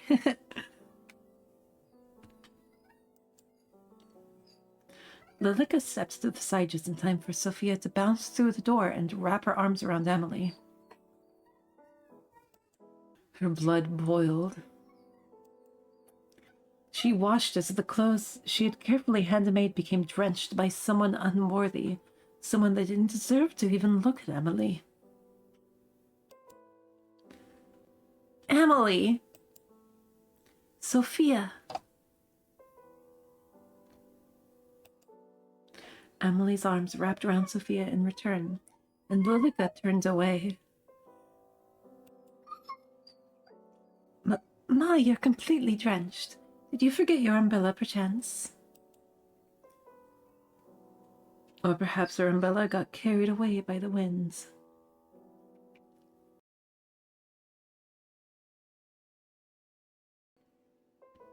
With a cool anger written over her features, Lilica shut the door.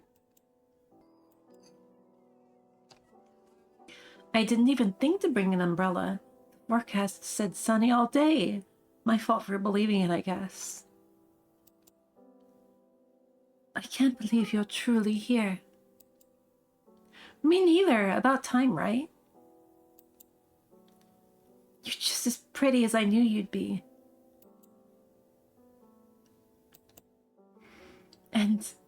And you too. But what are you wearing? Seeing your house, I feel like I should have dressed up a little more.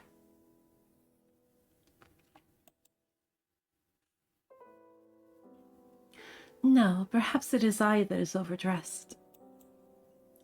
Lilica stood to the side, her arms crossed slightly over her chest. Her long hair reached down nearly to the wooden floor. Pardon my manners. My dear friend Lilica is here too. I believe I wrote about her in the past. I remember. I've kept all of your letters safe, don't worry. As you should. Sorry? As you should. Amelie side-eyed Lilica upon hearing her tone, but Lilica simply looked away. Sorry, but is there any chance you have a towel? Of course, my apologies. I would usually have someone here to attend to us, but everyone's been sent home. Only the three of us remain. Let me fetch you a towel. Amelie disappeared down the hallway, leaving Lilica alone with Sophia. This really is a manor. When she told me about her house, I almost didn't believe it.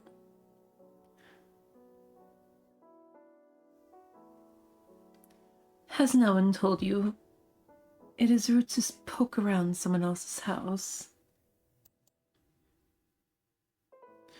Sophia walked straight past Lilica without even a notion of responding. Hello? You can't see me.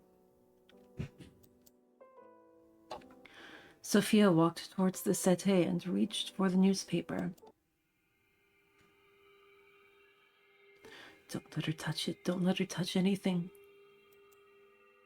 She'll break it all. She'll undo everything.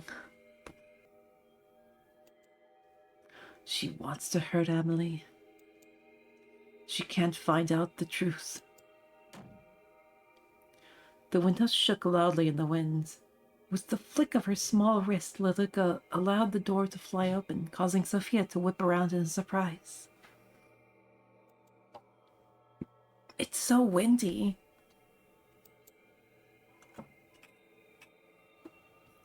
Lilica locked in on the object that Sophia had been reaching for.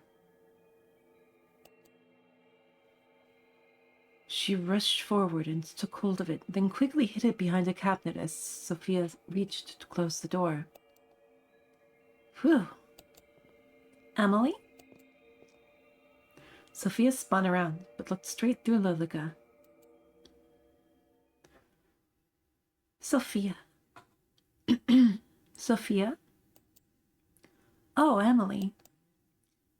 Please, use this. Thanks. I'll bring an umbrella next time, I promise.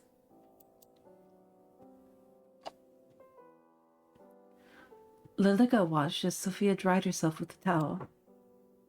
Our towel. It's not for her.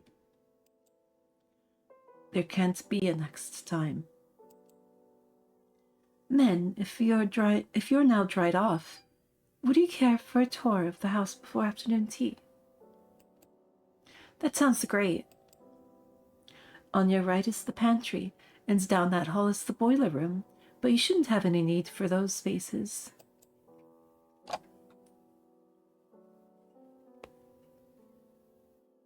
Sophia and Amelie walked side by side, close enough that their shoulders almost touched. Lilika stared at the place where they almost connected, seething with a quiet rage.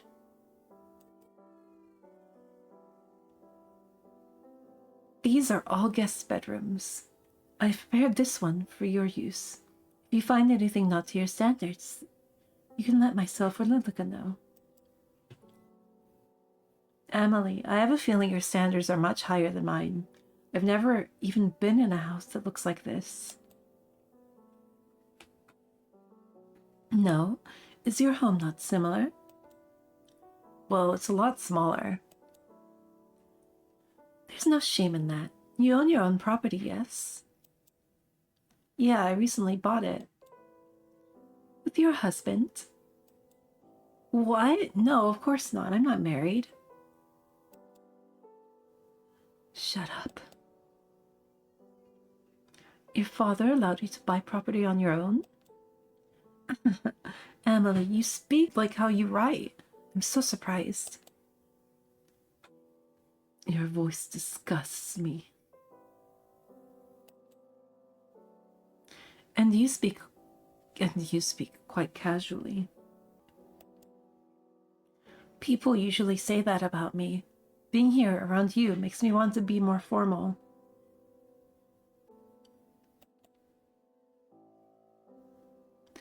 What need is there of formality between friends? That's true, too. Your words are poisoning Amelie. This is the morning room, and next door, the dining room. We'll be having afternoon tea in the sitting room here. So many rooms. Upstairs is my bedroom and the master bedroom. I must ask that you don't enter the master bedroom, as it belongs to my parents, who are currently away. Of course, I won't go poking around anyway. Lies, you're lying.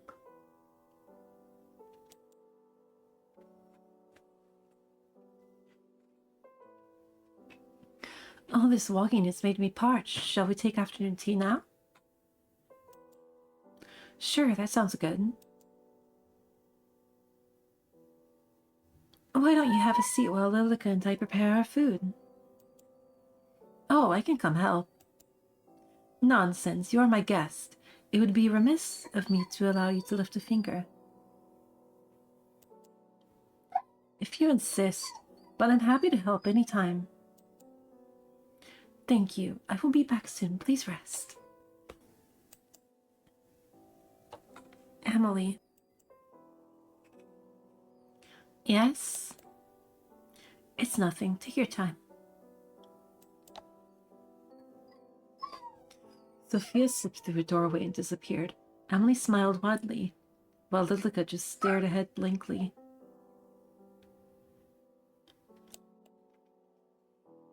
Isn't this lovely, Lilika? To have a new face in the house. It feels like forever. Yes, how lovely. I'm glad you are having fun, at the very least.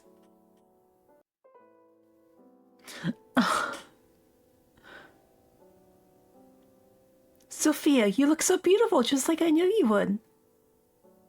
B. Unlike my old ugly friend Lilika. Amelie's dialogue as heard by Lilika.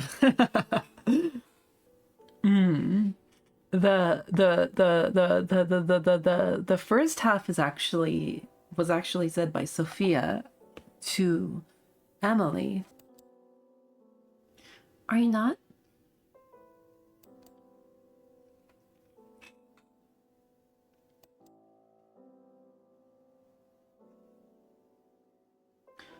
I'm always having fun when we're together, Amelie. Sever her fates.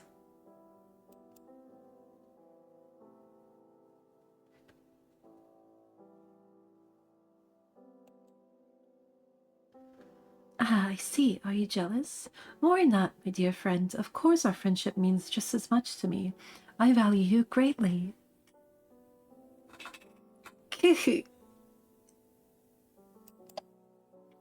Just as much. Indeed. Come along, Lilika. Let us prepare tea.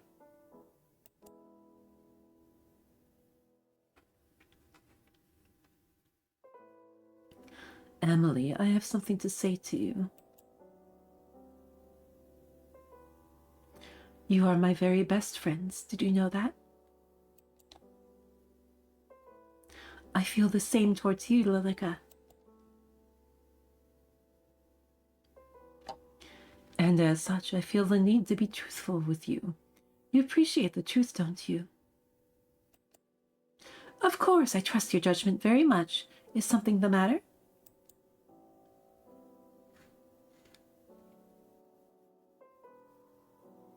Damn, okay. Save.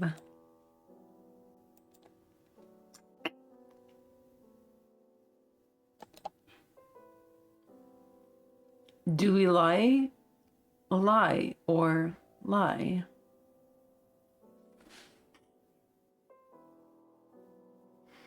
Wait, what's the verb for not lying? Truthing? Let me think. I think you should truth. Eat hot chip. I don't think they have any hot chip in the house.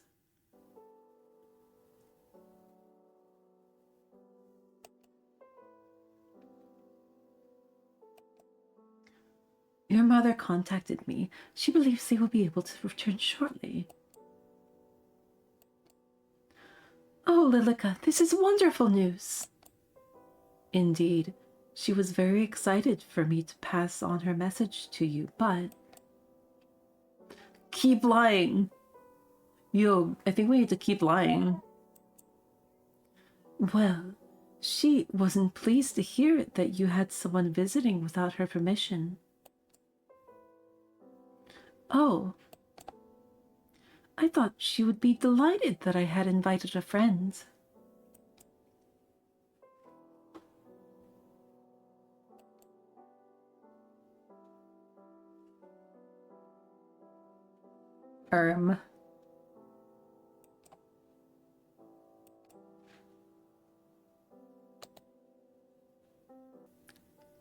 I'm guessing these are all the same thing.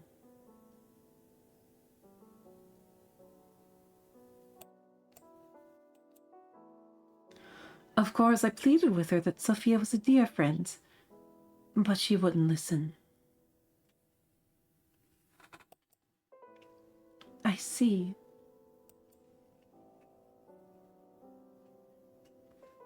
Did she say when she would return?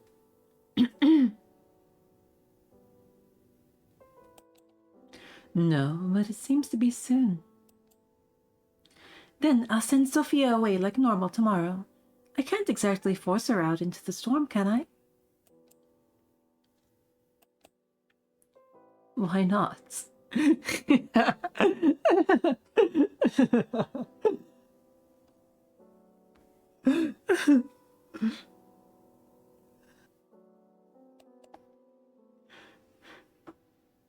Lilica. Naturally, I am just teasing. Of course it wouldn't be right to send her away at a time like this.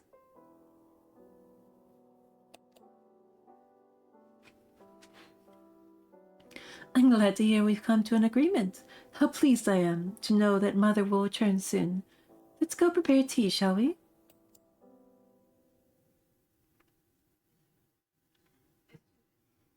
Did he finish the baking yesterday? The pastries are ready for serving. Excellent. I'll just fetch the tea then.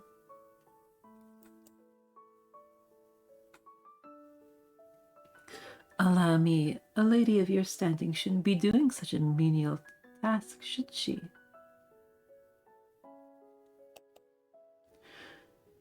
Don't be absurd. Even Sophia herself seems to be fine in the kitchen. Did you hear how she jumps to help? I should follow in her footsteps. Oh my, how unladylike.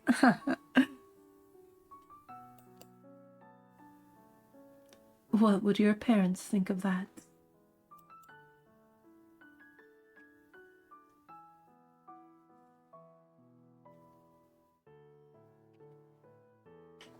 College was when I learned to cook too. Hehe. I learned how to cook simple things. Mac and cheese, spaghetti meat sauce, of course. But I cannot exactly physically do that now.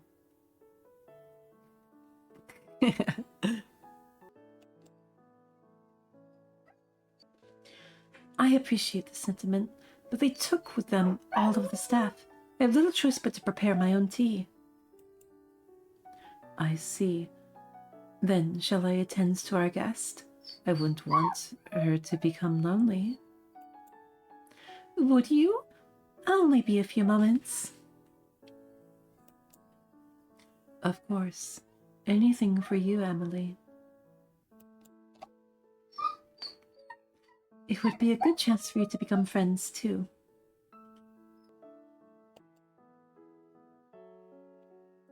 I'm sure it will be. Lilica's smile at that moment seemed to hide behind it an intent much deeper than Amelie realized. The walls had eyes.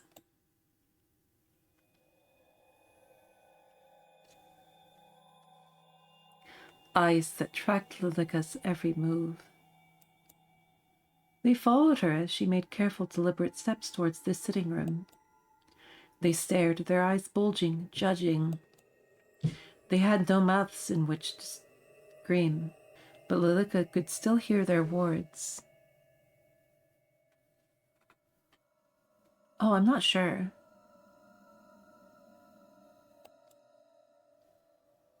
We all sacrificed ourselves for you.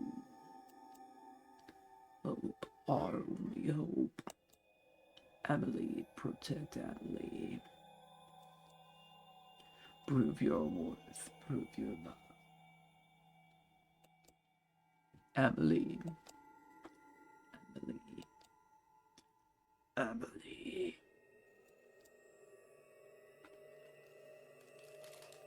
Under her feet, shattered glass pierced through her shoes, cutting her feet. She could feel the blood ooze out, pooling. It was warm.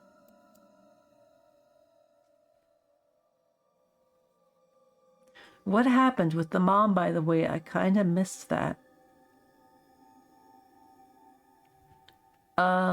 Comforting. There was like they did a weird ritual together. I'm not sure what specifically came of the mom, though.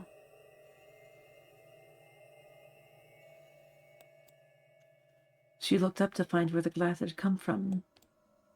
Then she noticed the cracks once again.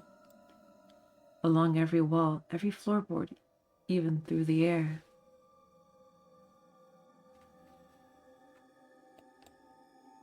The world was fragmented. It was already broken.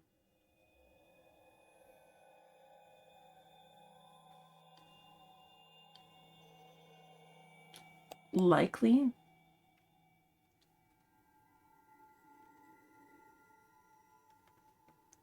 I think the skeletons were Lord and Maid. But the maid got reborn into this form. But she's basically also a ghost? I don't know.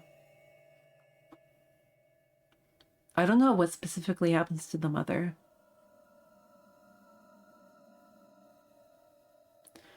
Not beyond repair, it's not. My lady, I will fix this still.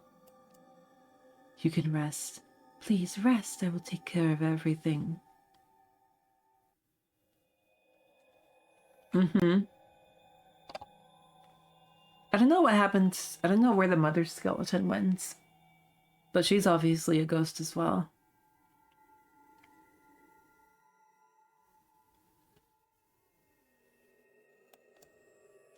Anything and everything for you. She blinked. The world reverted to the way it should. The glass that lined the floor, gone. The eyes that followed from the walls, gone. And the cracks that had begun to wrap themselves around Lilica's ankles had disappeared too. She stood in front of the sitting room's door, which sat slightly ajar. Inside, Lilica could see Sophia staring out of the large window.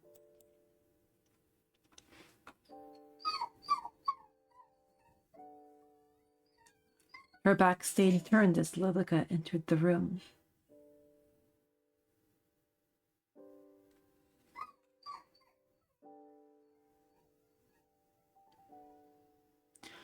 I don't know.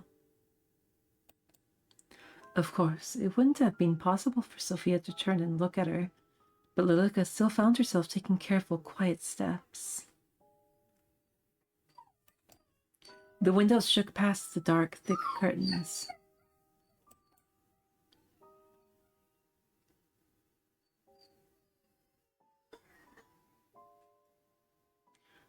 You who would attempt to defy your fate, why don't we see how long this little game lasts? Why don't we test whose love is stronger? I swear my love is unwavering, my infatuation, my yearning, my desire. You could never even wish to match it.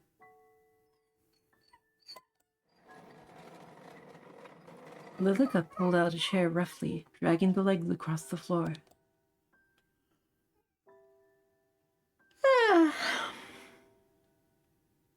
Simp.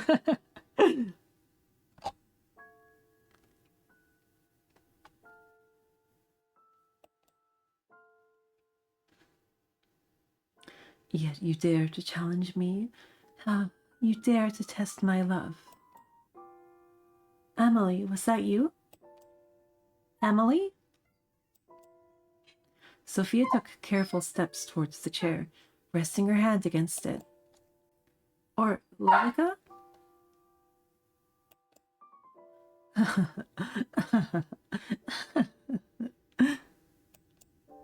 You are nothing. I'm sorry about the dog sounds. Someday I'll be streaming from a place without dogs.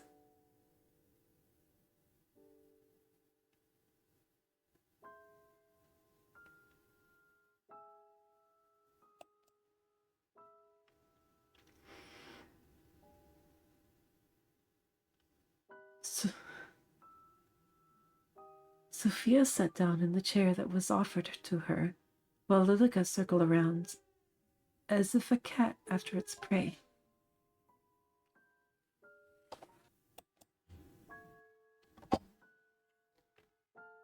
But her steps paused as she heard something strange. Footsteps from above. The master bedroom? In front of her very eyes, Lilica watched the scene unfold.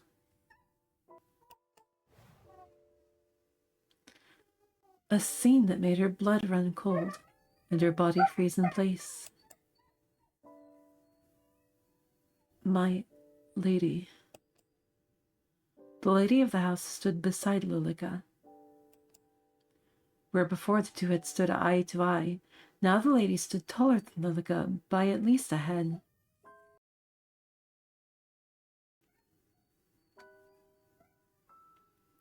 My lady, what are you doing here? The lady removed her shoes and stepped onto the table. Have you come to punish me? Are you angry? I promise I will remove the plague that has entered our home. I swear it upon my undying love. The lady did not respond. Instead, she reached up and took hold of the noose. The rope wrapped around her neck, exactly where the necklace that the maid had gifted the lady should have rested. Join me. Her eyes locked on to Sophia's. Her hand was outstretched, waiting to be taken.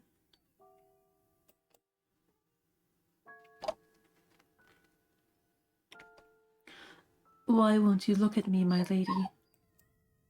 Are you truly so angry? Angry enough to despise me? For but a moment, as Sophia's outstretched hand came closer and closer, the lady's eyes turned slowly towards Lilica. They carried with it a message that only Lilica could decipher. Lilica's body shook. It trembled and trembled till she could bear it no more, and she ran from the room as fast as her legs would carry her. If the hallway still had eyes, they weren't fast enough to follow Lilica.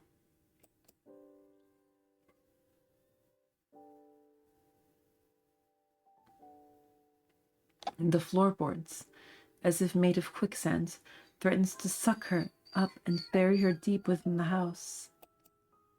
Her feet felt heavy and leaden. Every step was as painful as that brief glance.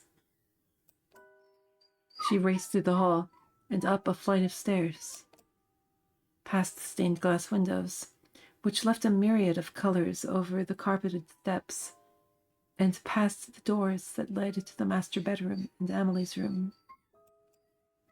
Closer, closer, till she arrived at a bookcase. She pushed it to the side and entered the hidden room. The room behind the bookcase was small, and not a single window faced outwards. Thus, the room was near pitch black. Each wall was plastered with handwritten letters. Handwritten letters clearly for Lilica alone. Her eyes, frantic, finally started to calm as she took in the words, her words, word left to her, for her, only for her. Lilica's eyes settled on a particular letter. God damn it.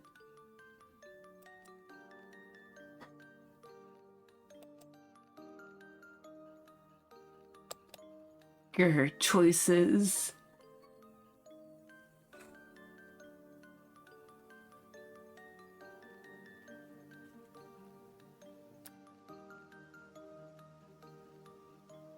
Let us look ahead.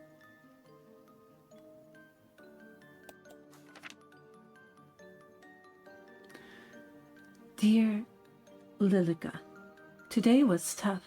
I tried my hardest, but I still failed. Don't you think life is unfair sometimes? I wish trying hard enough was all it took to succeed. Sorry, I'm whinging, aren't I? I came out of my interview and it was raining. I thought, just my luck, but something interesting happens. Today was tough. I tried my hardest, but I still the game text is giving it to me. But I went and read the whole thing behind the game's text. Because it's just a font, it's not unreadable as handwriting is wont to be.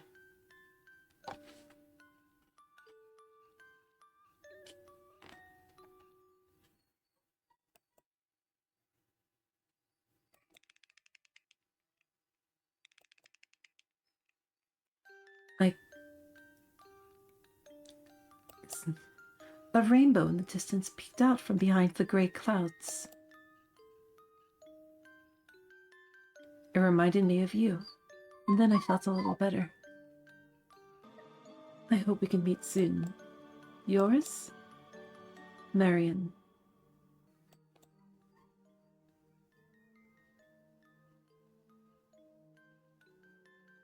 Oh, I can read them all. Yo, let's read them all. Look right. Dear Lilica,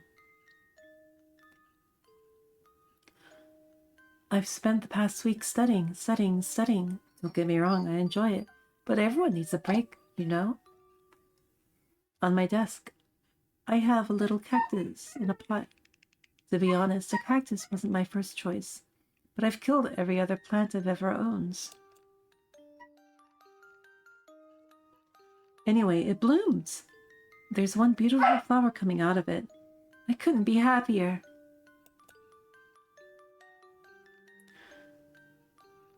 So that makes studying easier. I think your environment makes a big difference. So fucking true. How about you? Do you have any plans? I'm looking forward to hearing about it next time. Yours? Marion.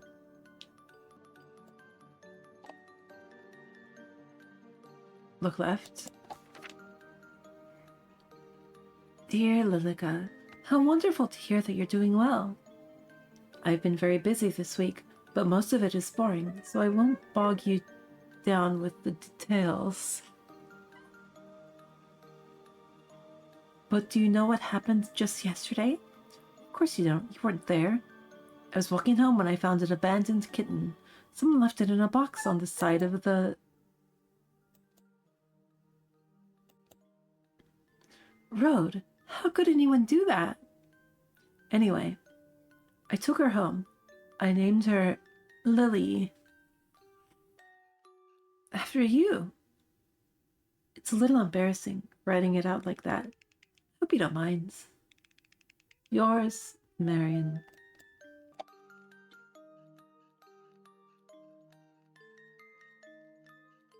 She ripped the letter from the wall and clutched it to her chest, collapsing to her knees. She couldn't hate me. She couldn't. She adores me like I adore her. She entrusted her everything to me. Everything. For everything. Amelie. The letter dropped from her fingers that were neither cold nor warm. You want me to get rid of that disease, don't you? You won't accept me until I protect Amelie. Is that right, my lady? I'd do anything you asked. So if that's all I have to do, then I will do it. I'll keep Amelie safe, forever. Lydica stood from the ground and dusted off her skirt. Her face, that had previously contorted in distress, had finally calmed, and a smile gently crept in onto her face. I love you, my lady, and for you I will love Amelie, too.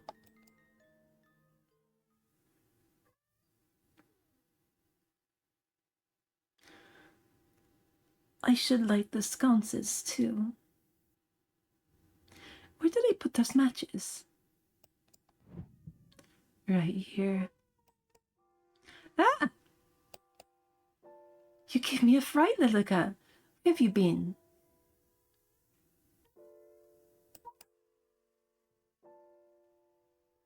Preparing the guest room for your dear friend, of course.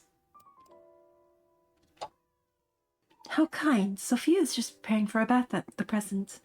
I'm going to retrieve a towel for her from the linen closet. Amelie, I think it's best you send her home post-haste.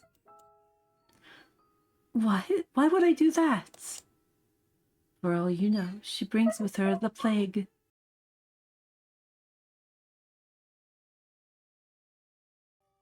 Sophia says it is now safe to travel. You say Mother is returning soon. It should be perfectly fine, don't you think? And what if she lies? She wouldn't do that. Sophia is a kind and good-natured person. She would not bring any danger to us. Did you know that Sophia attends a local university? And she lives by herself with no husband. She says that if I wanted, I could also study. Study? Study. She wants to leave the house. No, no, no. She can't leave. She can't go anywhere.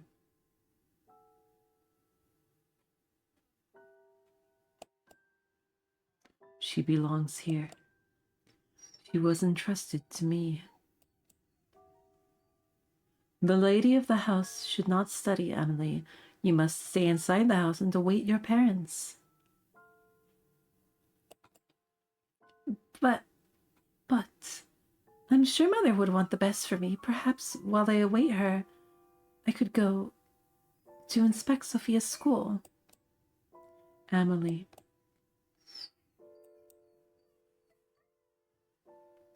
You must stay inside and await your parents' return. But don't you trust me? Have I ever tried to lead you astray? No, Lilica. I was just thinking that perhaps it truly is beginning to be safe. Look, I've brought today's newspaper. Do you see the title?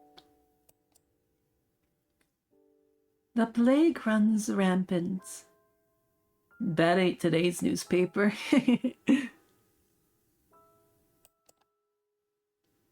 Put any notion of leaving or studying away for now, yes? As soon as it is truly safe to do so, then we shall, and you will be reunited with your family.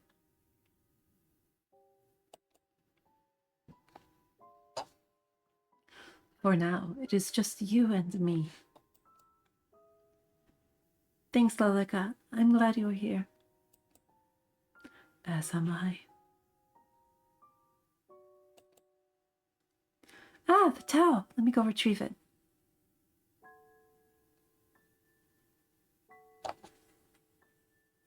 Damn it, she's spending her good years holed up inside. We have clearly failed as Victorian parents, not marrying her off at the first sign of puberty. Yeah, she's 19. Which is way beyond marriageable age in those times.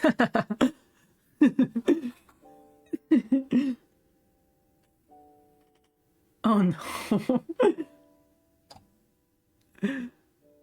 Damaged by years of learning and ideas. Next thing you know, she's a suffragette.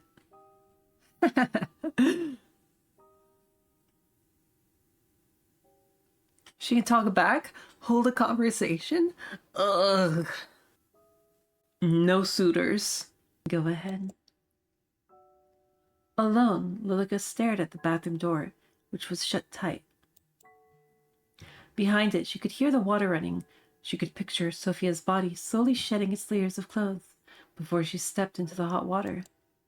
That image was enough to force her hands.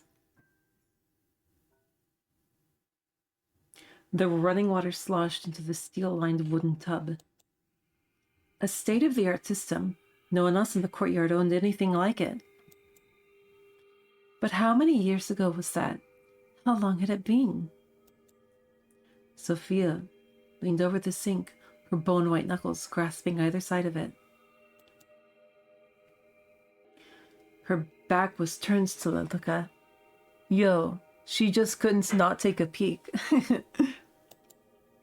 If she wanted, she could stab her in the back and be over with it. No. I need to keep Amelie's trust. She needs to leave, to go somewhere she'll never be found. Or do it herself. Sophia lifted her face to the mirror, then froze. Her eyes bore into it, as if she was seeing something she shouldn't.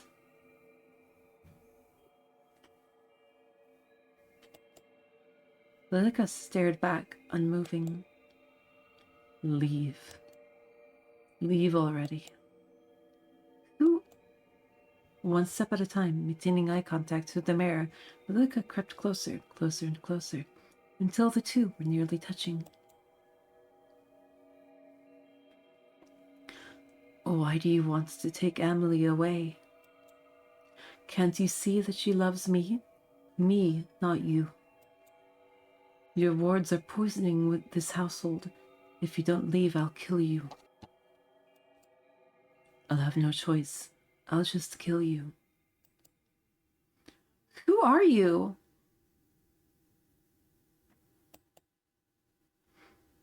Sophia whipped around, but her eyes didn't focus on any spot in particular. To her, Lilica was gone.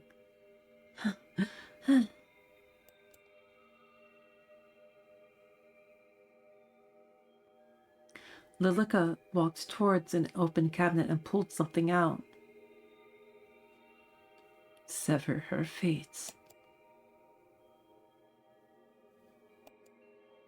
The metal of the razors glinted. Lilica raised it up and she moved to stand over the bath. With ease, the metal cut into her arm.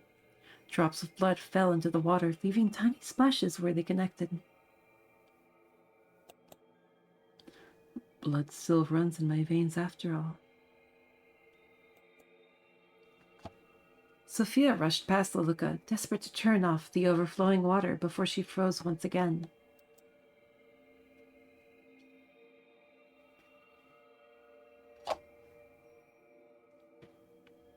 The water was deep, dark red. Her slender fingers dipped into the liquid as if she were entranced. One layer at a time, she stripped bare, her expression hollow and lifeless. Lilica watched as her naked body stepped into the crimson water. Why not just end it here? You're scared, aren't you? Just sink down. Accept your fate. Accept it.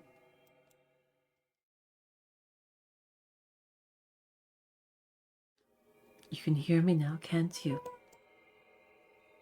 Why not just end it? You're scared. You're so terrified. You just came here to see your friends, and look at what's happened to you. Amelie. Yes, Amelie. Amelie, where did you go? Where are you, Amelie? I want to see you.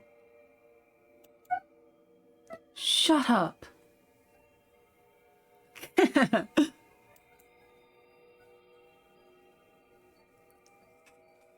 You don't deserve to speak her name. You don't deserve to be in her presence. Why don't you just give up? Sink deep into the abyss. Isn't it inviting? Sink. Right, I should. Isn't the water so warm and inviting? That's right, just sink. Then you'll finally be able to rest. Amelie. You. A knock came to the door.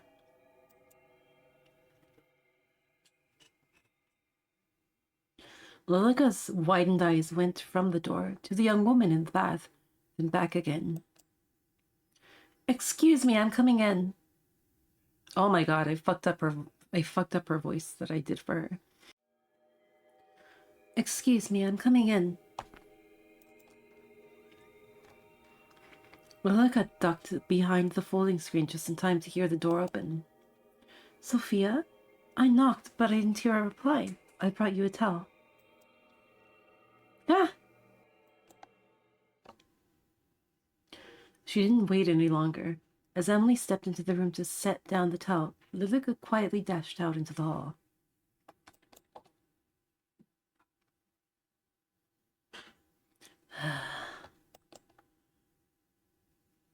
Before Lilica had a chance to even catch her breath, the bathroom door opened once again, and Emily stepped out with flushed cheeks.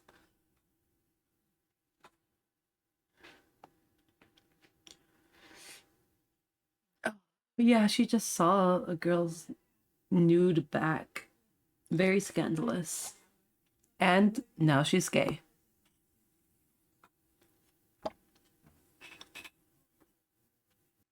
She could have seen something worse, like ankles.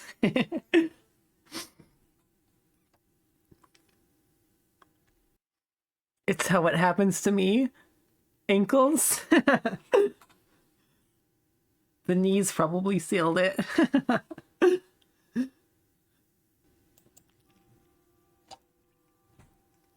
Did you tell her that she must depart? No, Is something the matter? Are you feeling unwell? Your face is bright red.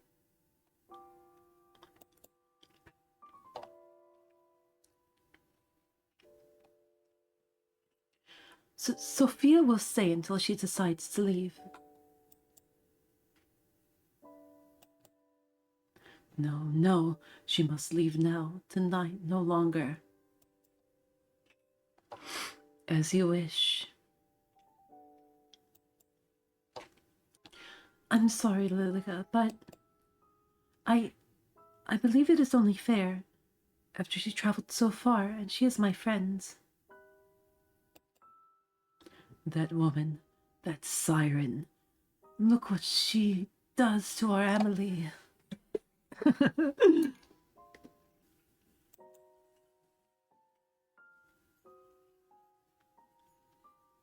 She is my friend, and she is hot. I will finish preparing the guest room. Let me come help.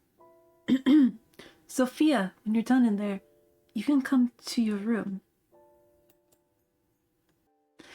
From the other side of the door, Sophia's voice came in return. Okay, thanks, Amelie.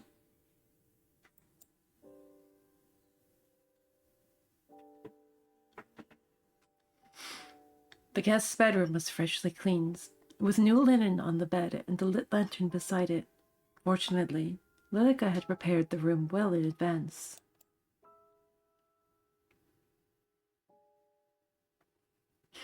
You did a fine job preparing the room so far. Thank you, Lilica. Anything for you? I was thinking, tomorrow, if the rain is cleared up, we could open the greenhouse again and have morning tea there. Shh, ideas.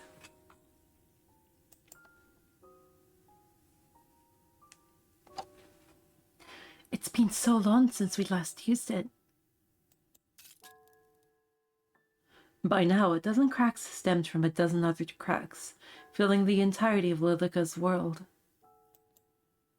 At any moment, even a breeze would make everything collapse.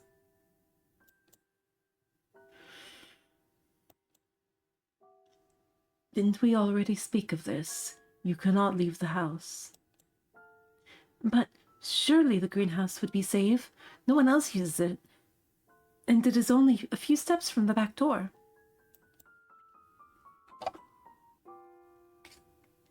It is unsafe, you know this. What's gotten into you?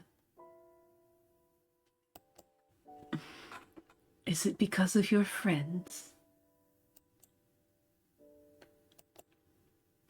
I just thought it would be nice to at least sit in the sun.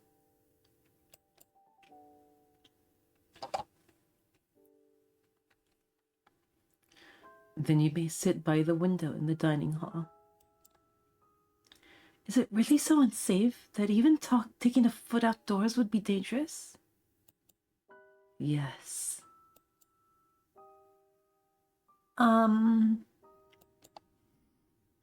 Sophia, I see you're done with the bath. Lilica crossed her arms over her chest, anger already rising in her chest.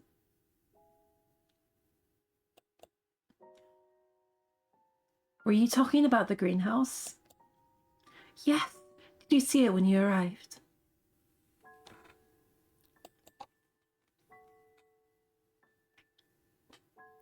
I did, but it looked as if the plants inside had died. Oh, that's impossible. It's barely been any time at all since the gardeners left. I'm sure the plants inside are more sturdy than that. Well, even if they have died, maybe we could go in and replant some things tomorrow. How wonderful! Have you not heard of what I said? Have you not heard a word I said? It is unsafe to do so. Oh. Oh.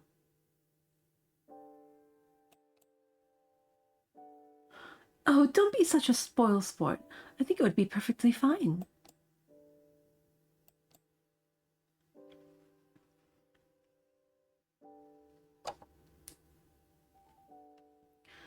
Well, it's getting late now, so I'll leave you to retire. If you need anything, my room is just upstairs on the left.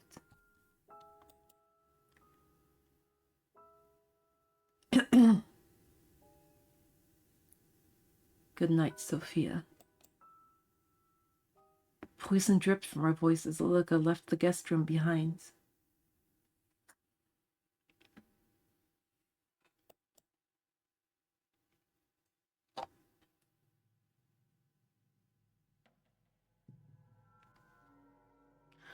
The house had a heart, and that heart was beating to the same rhythm as Lilica's. It was frenzied, on the verge of losing control. It echoed through her head, through the hall, through to every corner of the building. Like Morse code, it was as if the house itself was telling her to do something. The hallway is super cracked. Just like me at Yu-Gi-Oh! Am I right?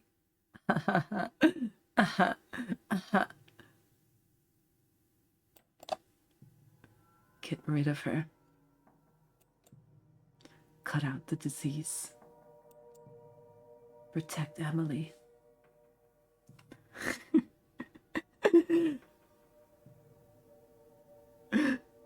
Hey, don't call me bro.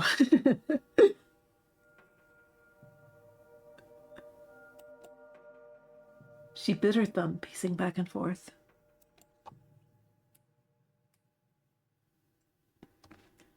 Amelie will be upset.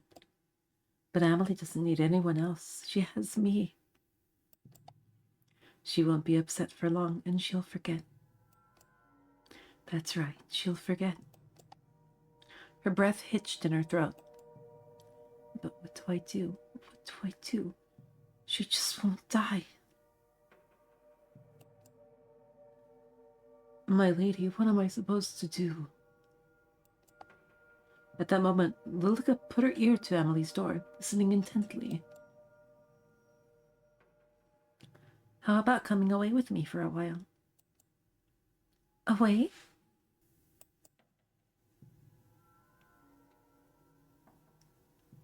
Outside of the house? What about the sickness? Away, outside of the house. It's okay now. You'll be okay. You could come stay at my house. I would show you around my school. I could show you around my school.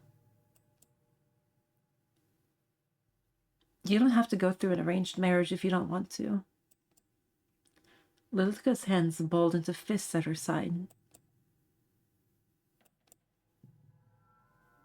You would do that for me? You're my dearest friend, and I actually... You think you can take her away from me? Lilica's balled fists slammed against the door. Each one set a pain shooting up her arm, all the way to her shoulder. Inside, the voices went quiet.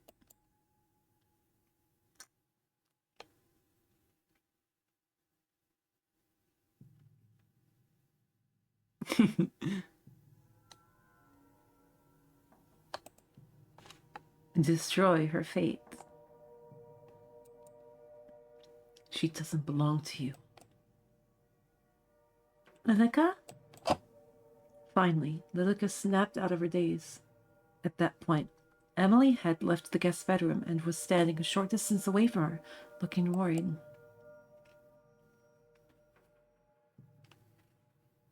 Instantly, she took a deep breath and composed herself. But her heart still beat as loud as a drum, and the cracks that seemed to be centered around Amelie were still spreading at an increasing rate. It is late. You should retire to your bedroom. Yes, I shall. It's nice having someone else around, isn't it? I feel as if the manor is coming back to life. I hope we see Mother and Father soon. I'm sure we will. Shall I see you to bed? Yes, please. and Lilica relished in it. On a night like this, long ago in the past, she had sealed her fate along with Amelie's. And tonight she would seal the fate of yet another person. The two rose up the grand staircase side by side. Moonlight drifted in through the stained glass window. They seemed to be the only place free from those cracks. If she squinted, she could almost see it, almost hear it. That head hitting each step with a loud thunk. Those eyes would never open again to look upon a woman with scorn. Hey, I remember the thunk being described as not that loud. That hand would never be raised to leave a mark on pristine skin. The sound filled her with joy. And the thought of repeating that fateful night left her footsteps light with excitement. Yeah, this part was written like 5 months after the other one or something.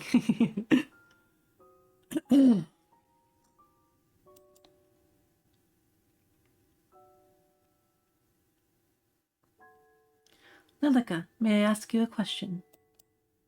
Certainly. Have you ever heard of a woman loving another woman as a woman would love a man?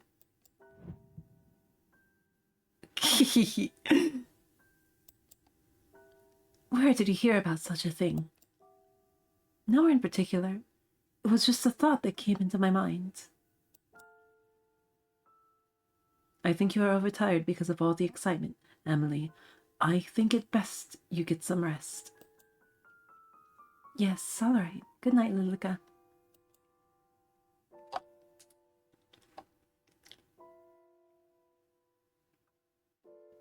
Lilica, who was seated on the edge of Amelie's bed, stood with unsteady feet.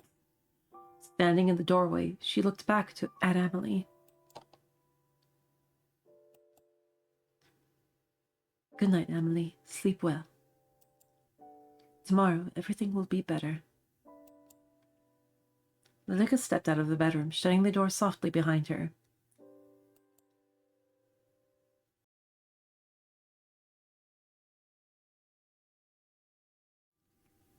The hall was still dark, with only a few candles to light her descent.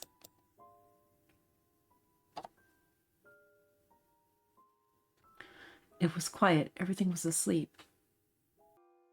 It was quiet, everything was asleep.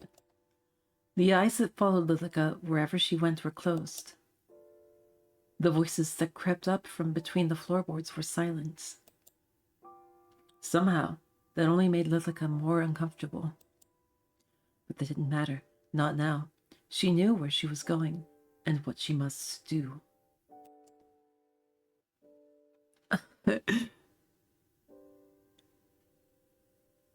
She doesn't rightly come off as the religious sort, indeed.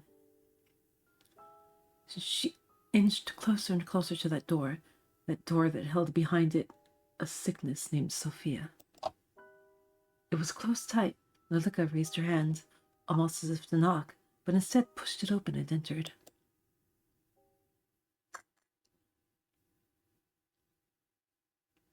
Just as the hallway was dark, so was the guest bedroom.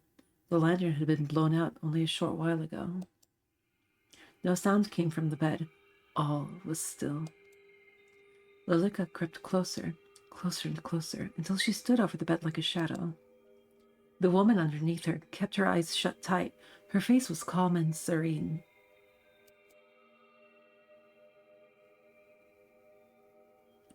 Lilica couldn't help but smile as her hands wrapped around her fragile, pale neck. Her fingers dug into Sophia's flesh, so soft and easily bruised. Still, she didn't even shift. For some reason, that made Lilica even more furious.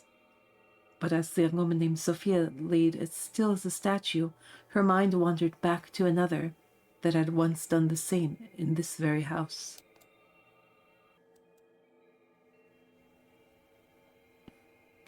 A young woman who had left Amelie in Lilica's care, who had only wanted the best for her daughter, had only wanted for her to be happy.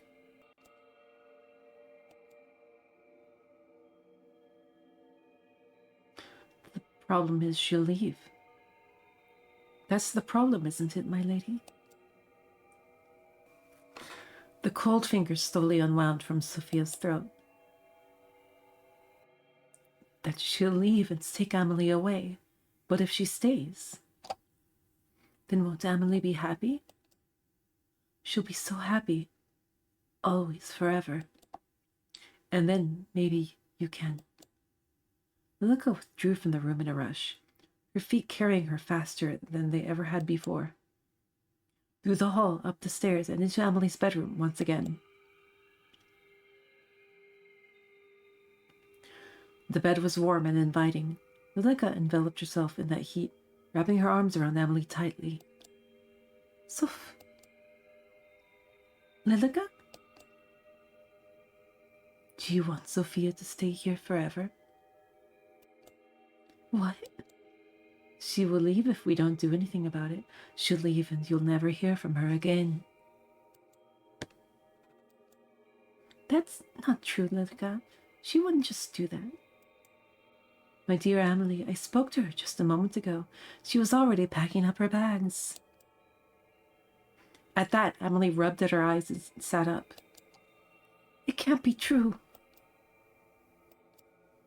Go check for yourself.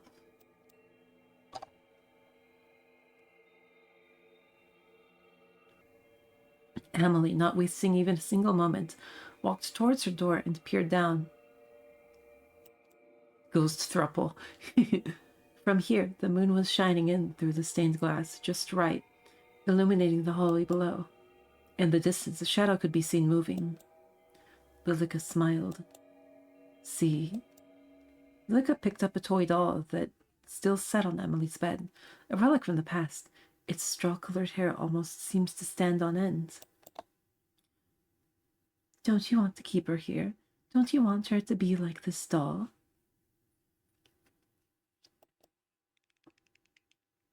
Keep her here. Right. Your own special doll who will never leave you. Don't worry, I'll make it happen just for you. I'll make sure you're happy forever. Go down the hall, to my room behind the bookcase. Wait for me. Amelie's eyes had glazed over, as if she wasn't truly there. She stood from the bed and picked up a small black case that rested on her nightstand before leaving the room.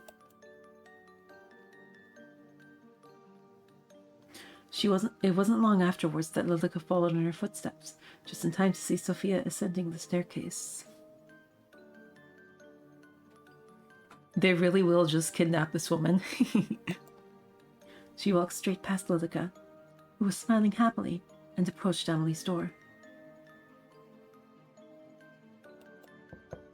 As she knocked, the door fell open with a groan. Amelie, are you in here? Amelie's waiting for you. From somewhere hidden in the darkness, a fragile melody filled the air. You can't just own people. In 2025, it really depends on the laws of the country. Almost instantly, Sophia turned towards the sound and began to follow.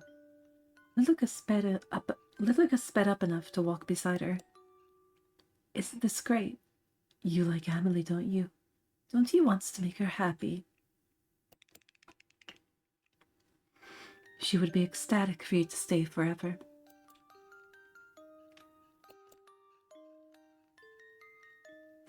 So why don't we help her to be happy forever? She offered no answer.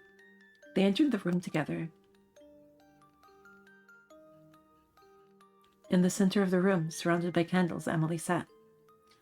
Her skirt fanned out around her. Spread out over the floor were piles of letters. On closer inspection, each was filled with words that had been crossed out and signed with yours, Marion.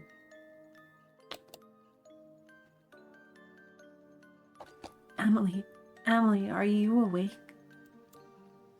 Her eyes were shut tight, yet her hands moved enough to play the sorrowful tune. Please listen to me. Amelie, Lilica is... She isn't. I'm not what?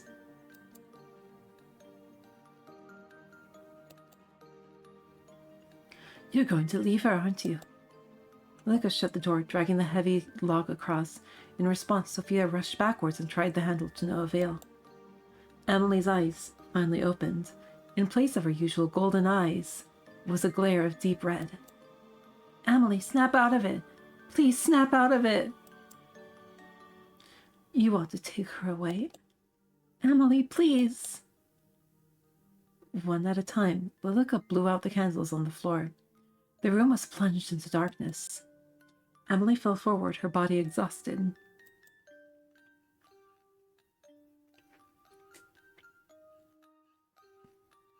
It's nice to meet you, Sophia. I'm sure we're going to have a fun time living together. Since you will be staying with us after all, right?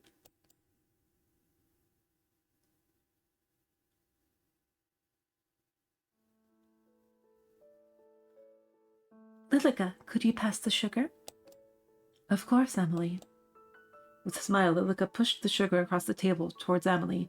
She picked up the teaspoon and dropped a single cube of sugar into her tea.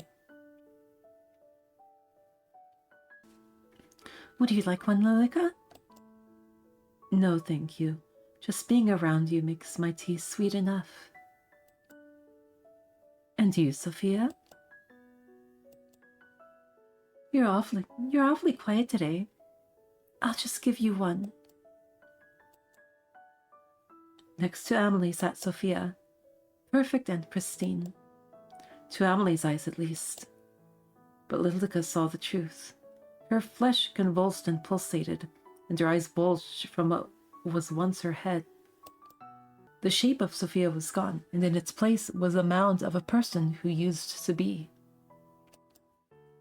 Lilica smiled. You know she likes sugar in her tea, there's no need to ask. You're right.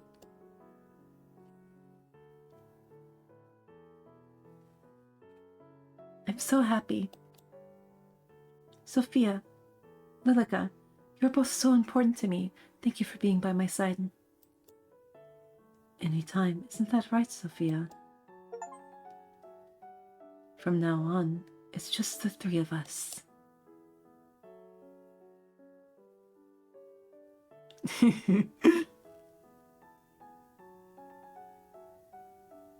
Yeah.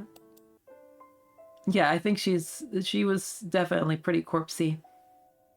I'm slightly disappointed we didn't get to see. But at any rate, stream has been going for nearly 4 hours. I really want to see every ending. Thank you all so very much for sitting with me and enjoying this story.